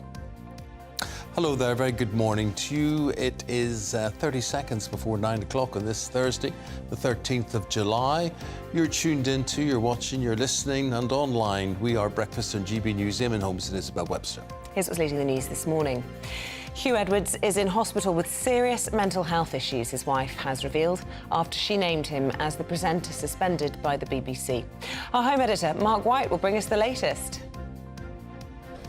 Well, here at the BBC, senior management have resumed their internal investigation into a number of allegations against the BBC's most senior news presenter. Junior doctors are walking out today at the start of the longest strike action in NHS history. The British Medical Association said it could be curtailed if the government returned to the negotiating table. It comes as Rishi Sunak considers a 6.5% pay offer to public sector workers, with a decision to be announced as early as today. Parts of Europe have been hit by a searing heatwave nicknamed Cerberus, with temperatures approaching 50 degrees. We'll find out what the weather picture is, though, for the UK.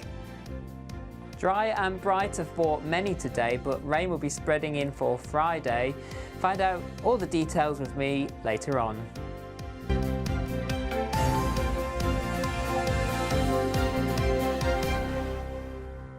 Well, our top story this morning, on this Thursday morning, is that the BBC has resumed its inquiry into Huw Edwards after the police confirmed they are not pursuing any action against him. Well, it follows a statement by his wife, Vicky Flynn, naming him as the suspended presenter and revealing that he is in hospital with severe and serious mental health issues.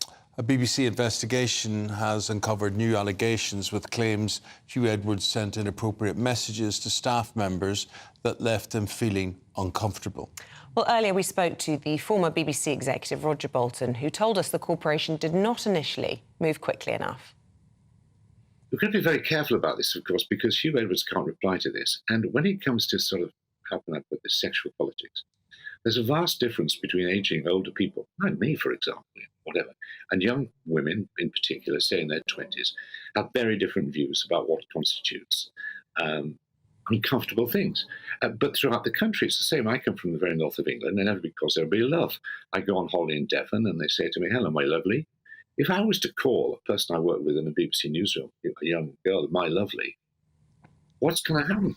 I mean, so I think, again, with these latest so-called allegations, we must be very careful. In fact, I wonder whether Newsnight should have broadcast those when it can't get any sort of response from Huw Edwards at this point. By the way, I should say, who is not a friend of mine, I don't really know him at all, but I just think that in this instance, give the information to the BBC, let them report. Now, let us scrutinize. The BBC has absolute obligation to come public on all of this, but it doesn't have to do it now.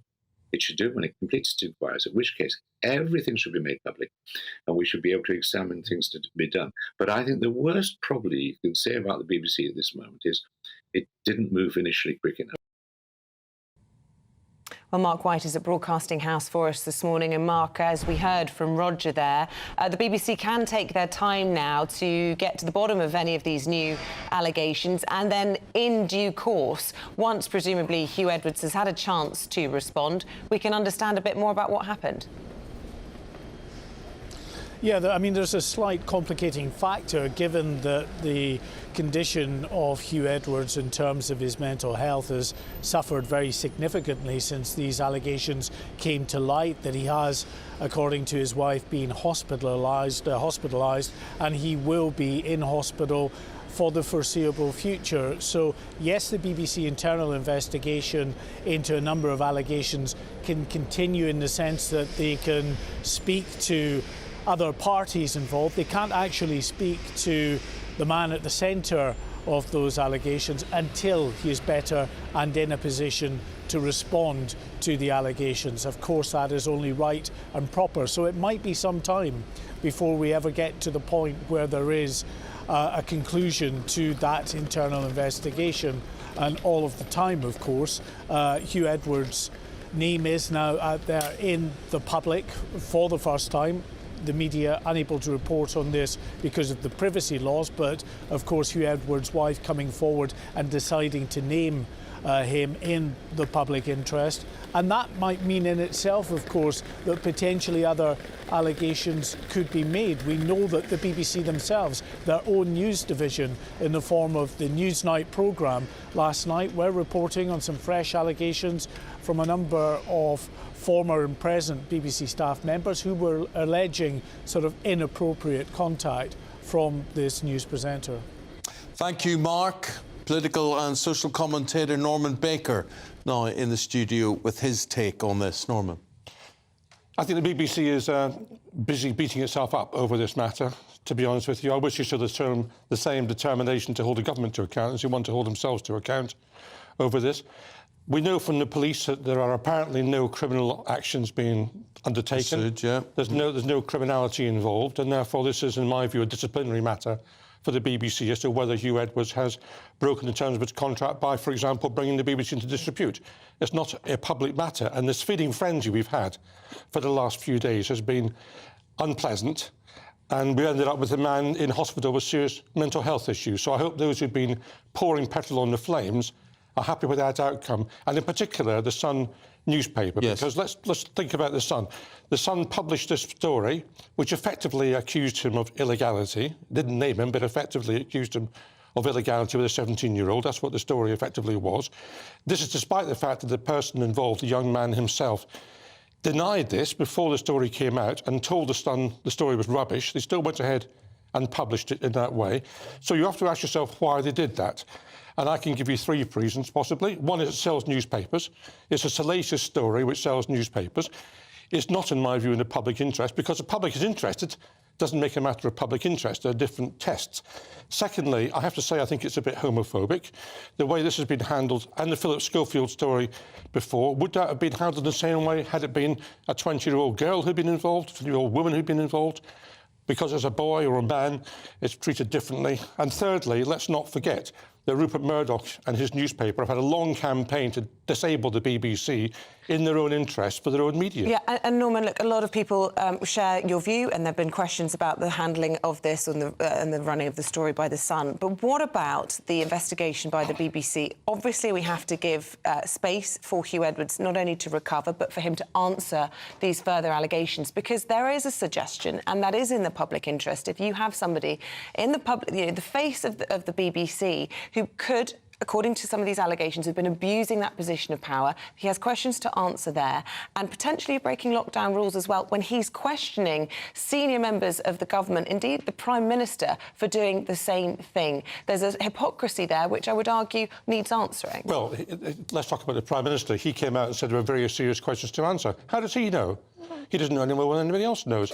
And, in fact, there aren't very serious questions. There are significant disciplinary matters to be dealt with by the BBC. And it may well be that Huw Edwards, we don't know, has overstepped the mark in terms of his communications with other people in the BBC. Maybe he's behaved in a way which is inappropriate. And it may be that he'll have to lose his position. But that's completely different from this feeding frenzy we've had in the last few days. Do you think the feeding frenzy was partly due to the poor handling by the BBC? And do you think Tim Davie, personally, perhaps even has questions to answer about that? Because, you know, in the absence of, you know, dealing with this swiftly, there has been this feeding frenzy. Well, I mean, I don't know whether they dealt with it speedily enough or not. I heard what Roger Bolton said. I mean, the fact is they did actually speak to the parents. I don't know whether they spoke to the man himself who was in the centre of this. We've not heard from him, of course, as to what his version of the story is. That's a key element of that. And by the way, the papers have been very keen to promote the parents and what they've said, but they're actually quoting very much what the man himself has said. So perhaps you could have dealt with it differently. But the BBC journalists rightly respect their independence. So when it's a question of investigating the corporation itself, they bend over backwards to be rigorous in their analysis of what the corporation has done. And that's right. But they don't apply the same rigour, I might say, when it comes to other matters, including the government's own record on matters. Very interesting. Your views, let us know. And that is gbviews at gbnews.com. More from Norman slightly later in the programme.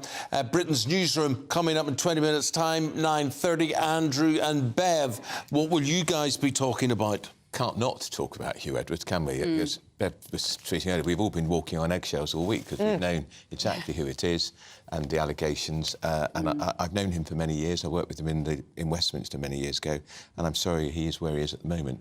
He's hospitalised and in a bad place.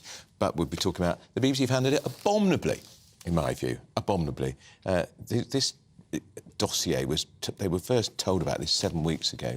And they told Huw Edwards 2 days before it hit the press. Yeah, and what about the defence from Tim Davie that they get 250 or so of these sorts of allegations against top brass presenters in a 6-month period? I mean, that's a lot of stress for the presenters if they pass all of those on. But they've had so much bad form over this, whether it was Savile or other stuff. They had to be seen to be investigating properly, and they didn't. And there was clearly talk at the BBC about the way this guy was behaving. Where's the integrity? Where's the dignity? Where's the honesty? I'm so tired of people in public life living 2 lives and thinking they can get away with it. I don't care if you're the Prime Minister or an MP or the figurehead for the greatest occasions that we broadcast at the taxpayer's expense. At what point do we have to say we want people in public? I don't mean about what you do behind... I don't care what people do behind closed doors. Do what you want to whoever you want. But don't lead a double life and try to tell the public that you're one thing whilst living something else. What happened to honesty? But, you know, this goes back... I remember when I was 22 years of age and I was presenting the Tea Time News in Belfast, and this guy befriended me. He was coming into Northern Ireland every now and again, and his name was Jonathan King. Oh, God. And he was a Radio 1 DJ and whatever. And he was always very keen. If you ever come to London, here's my card. Come and see me, come and see me. It turned out that he was a child molester. Basically, and he served a prison sentence for it. And I often think to myself, how would I have dealt with that if this famous Radio 1 DJ had said to me, come and meet, or come back to my flat, or whatever. You like to think you would have known how you would have dealt with it, but as a predator, life could have been different. Life could have been different. He wrote to me from prison, actually. Did he? Yes, he did. Because he said he was very disappointed that me as a gay man was so intolerant about the way people like him had been sent to prison. And I wrote back saying, you're a paedophile, mate. I have no sympathy. There's a big difference. There's a big difference. Don't conflate the two. Because it's completely different. We're also talking to the man from sport. We love Paul from sport. Because I think it's fascinating that we could have a Russian and Ukrainian playing the tennis final on Saturday. Last year, the Russians were banned. And a Belarusian is in the semi-finals. Why are they there this year? What if they win? Money is why they're there. Exactly. Money. Because Wimbledon have backed down. And it means the Princess of Wales, who's giving out the prizes, could be giving the Wimbledon trophy to a Russian, which she'll probably want to bang her over the head with it. Gosh, how embarrassing would that be? Really, really, so we're really. that. OK, we look forward to it, guys. Thanks, Andrew. Thanks, Well, Beth. guys, thank you very much. Jonathan King, he had a song, Una Paloma Blanca, wasn't it? Also, he had a hit with Everyone's Gone to the Moon, which was a 1960s hit. And he was numerous personalities with different names. He also was a leading figure in the UK record label, which is a record label that Decca circulated. And also, he became quite high up in Decca. He was responsible for actually securing chart hits for Decca in the 1970s, so he was well established. I mean, in my record business days in the 1980s, I mean, he was known for kind of, in his Rolls-Royce, crawling up the Edgware Road at 10 miles an hour. Yeah, I wonder what for. Well, I hope he's not watching, because you know what's going to happen? He's going to write to me again. So if you are watching, Jonathan, don't bother, because I'm not going to reply this time. I'm not going to reply this time. GBNews. Write to Eamonn Holmes instead. He'd be delighted to hear from you. He's already been asking people to send in their pictures of people dressed up as Barbie. I was like, not today. Not today, Satan. Maybe if I played my cards right, I could go far in this business. I'm sure. But you've gone very far in business without any help from him. Right, we're looking forward to your show. Thanks as always. But for now, we need to bring you up to date with the rest of today's top stories with the time at 9:30. The economy contracted in May after businesses across the country downed tools for the King's coronation, apparently, according to official figures. GDP declined by 0.1% for the month after increasing in April, with the contraction being driven by the extra bank holiday weekend. Kevin Spacey will take to the witness box today as the defence case in his sex offences trial begins. Prosecutors concluded their evidence against the Hollywood star yesterday after a jury heard accounts from his 4 alleged victims. The 63-year-old denies the charges alleged to have been committed over a 12-year period. And now, folks, have a look at this one. Spectacular image here, taken by a new telescope in space, the James Webb Telescope, to mark a year since that telescope began operations. The Space Agency has revealed this picture shows the nearest star-forming region to our own. It's only 390 light years away, which is a long way away.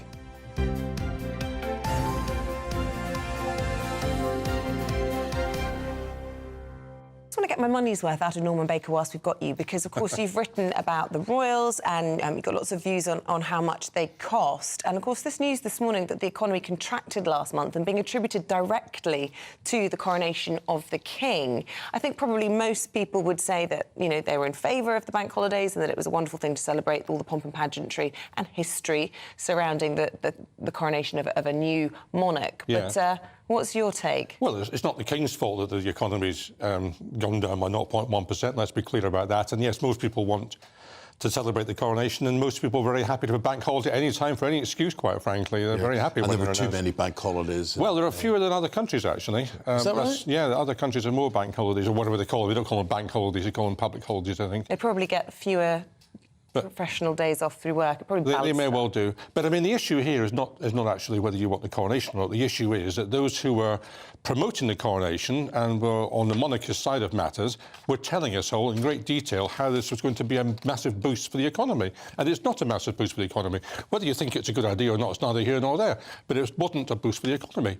It's only a teeny weeny contraction. 0.1%. We were supposed to be a big boost time, and we were going to tell them, you know. Yes, OK. Well, it was going to flow everywhere. Now, the movies are going to have a big boost. Barbie the movie is on. It's just been released, and we're going to have a woman who dresses like Barbie every single day of the year next.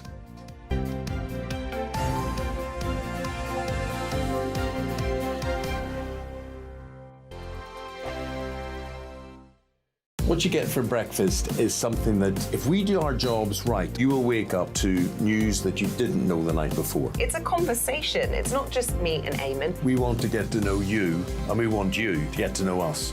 From 6, it's Breakfast with Eamonn and Isabel. Monday to Thursdays on GB News. Britain's news channel. Westminster is going around in ever-decreasing circles, followed by the media. Britain is broken. How on earth did we get into this mess? But more importantly, how do we get out of it? Join me at 7 p.m, Mondays to Thursdays on Farage, here on GB News. We will have open, rational debate. We've got to work out how Britain moves forward from this. Join us here on GB News, the People's Channel. Britain is watching. When the news happens, it happens here. And really important breaking news. Breaking news this morning. On TV, radio and online, the news starts here on Britain's Newsroom. All the biggest stories and the answers that you need from across the UK and beyond. Join Britain's Newsroom from 9:30 on GB News. The People's Channel, Britain's news channel.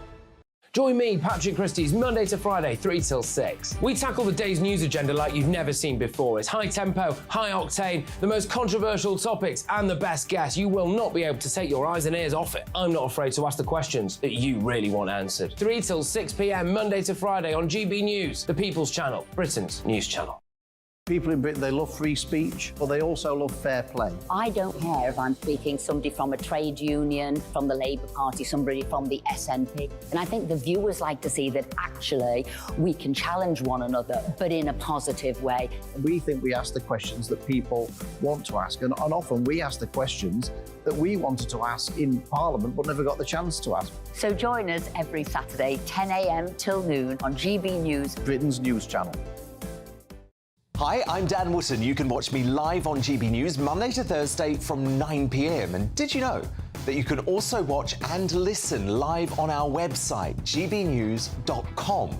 You'll always be up to date on the latest breaking news, as well as enjoying the best stories, opinions and shows. You can even join the debate under our live player as you're watching. So head straight to gbnews.com on TV, radio and online. GB News, Britain's news channel. It's all about family, being in people's living rooms, all the interaction and getting to know who our viewers and listeners are. When I was young, my dad used to say, "Nah, stop arguing." I wanted an outlet that would enable me to give my opinion. People are going through a really hard time right now, and I know that you don't feel like you're being listened to by the establishment. I came to GB News because it's the People's Channel, and I want the audience to have their say on the events of the day. We're dynamic. We do something different. Democracy shows that the wisdom of the nation is in its people. I get to travel to find out what the story is from a personal perspective. The British people aren't fools. We know when we're not being told the full story. We've got to work out how Britain moves forward from this. It's the best country in the world. The establishment had their chance. Now we're here to represent your views. Britain's watching. Britain's watching. Britain's watching. We're proud to be GB News, The People's Channel, Britain's news channel.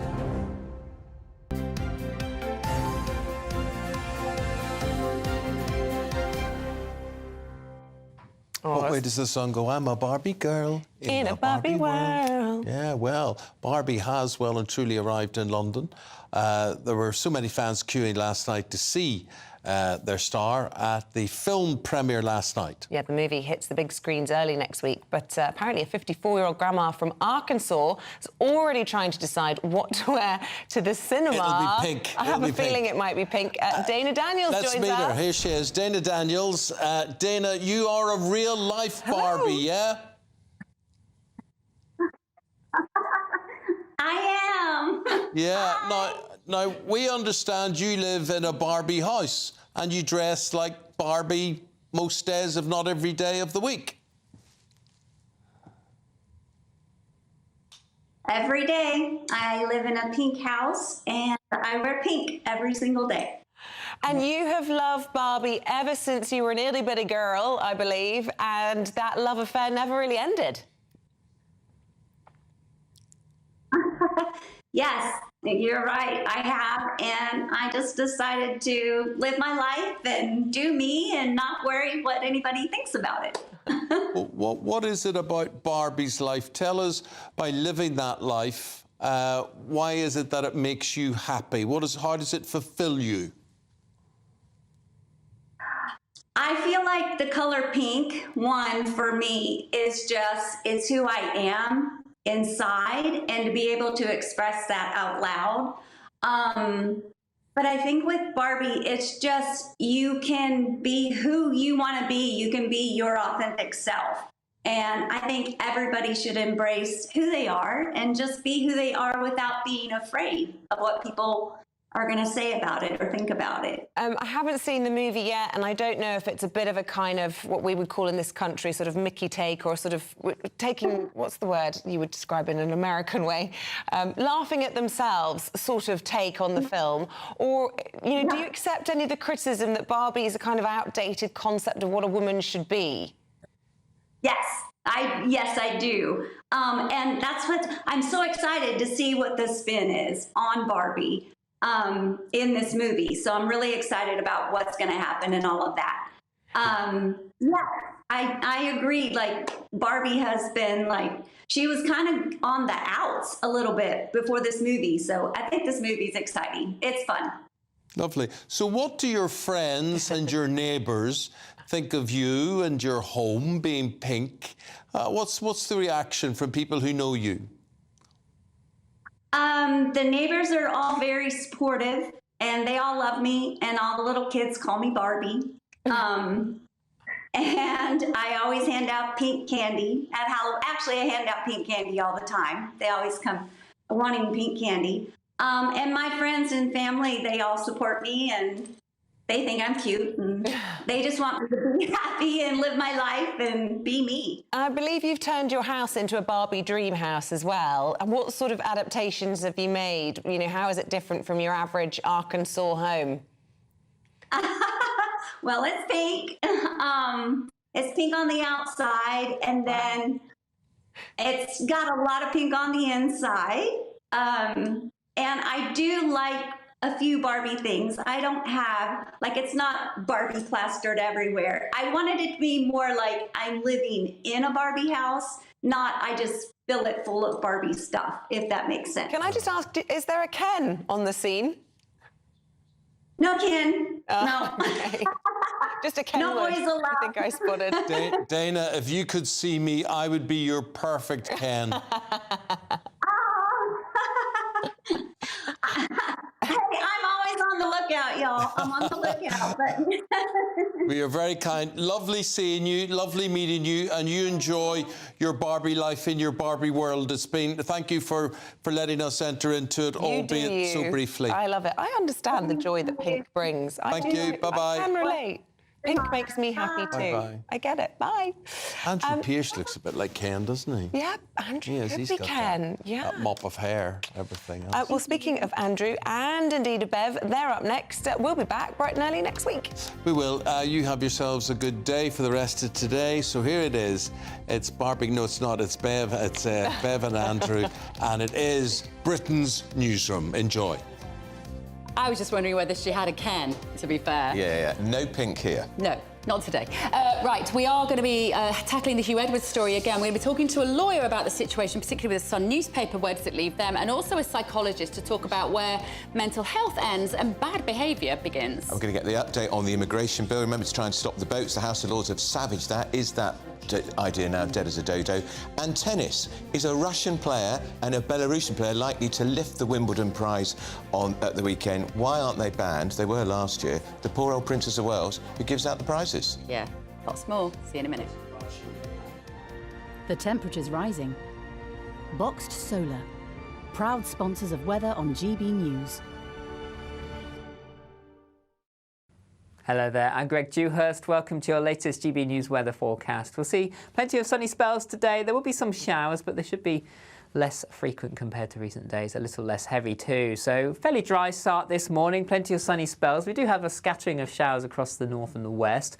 These bubbling up almost anywhere as we move through the day, but lots of places will stay dry. Though if you do catch a shower across Scotland, perhaps the Midlands too, it could be on the heavy side. But as I mentioned, plenty of sunny spells to come. Winds a little lighter than recent days too, so it should just feel a bit warmer compared to of late. Highs around 23 to 24 towards the southeast. Elsewhere, generally the high teens to low 20s. Through the evening time, some cloud and thicker rain pushes into parts of Northern Ireland, perhaps stretching into Wales, and then later on pushing into southern Scotland and northern England. But it tends to be on the light side. Elsewhere, generally dry with some clear spells.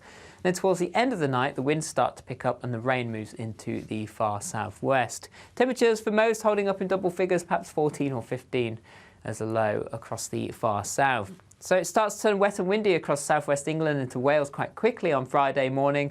This band of rain slowly then pushes north and eastwards through the day. Brighter further north and east, but even here clouding over, the risk of some showery rain at times. The wind starting to pick up towards western coasts. The rain could be heavy at times as well, leading to some local disruption. Temperatures ahead of the rain around 23 or 24, but feeling quite cool, particularly in the west.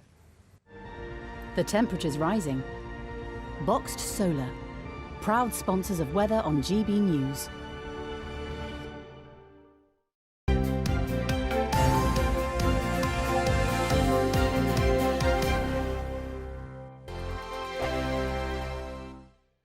The Live Desk with me, Mark Longhurst. And me, Pip Thompson. It's here Monday to Friday on GB News. From midday, we'll bring you the news as it breaks, whenever it's happening and wherever it's happening, from across the UK and around the world. Refreshing, feisty, but with a bit of fun too. If it matters to you, we'll have it covered on TV, radio and online. Join the Live Desk on GB News, the People's Channel, Britain's news channel.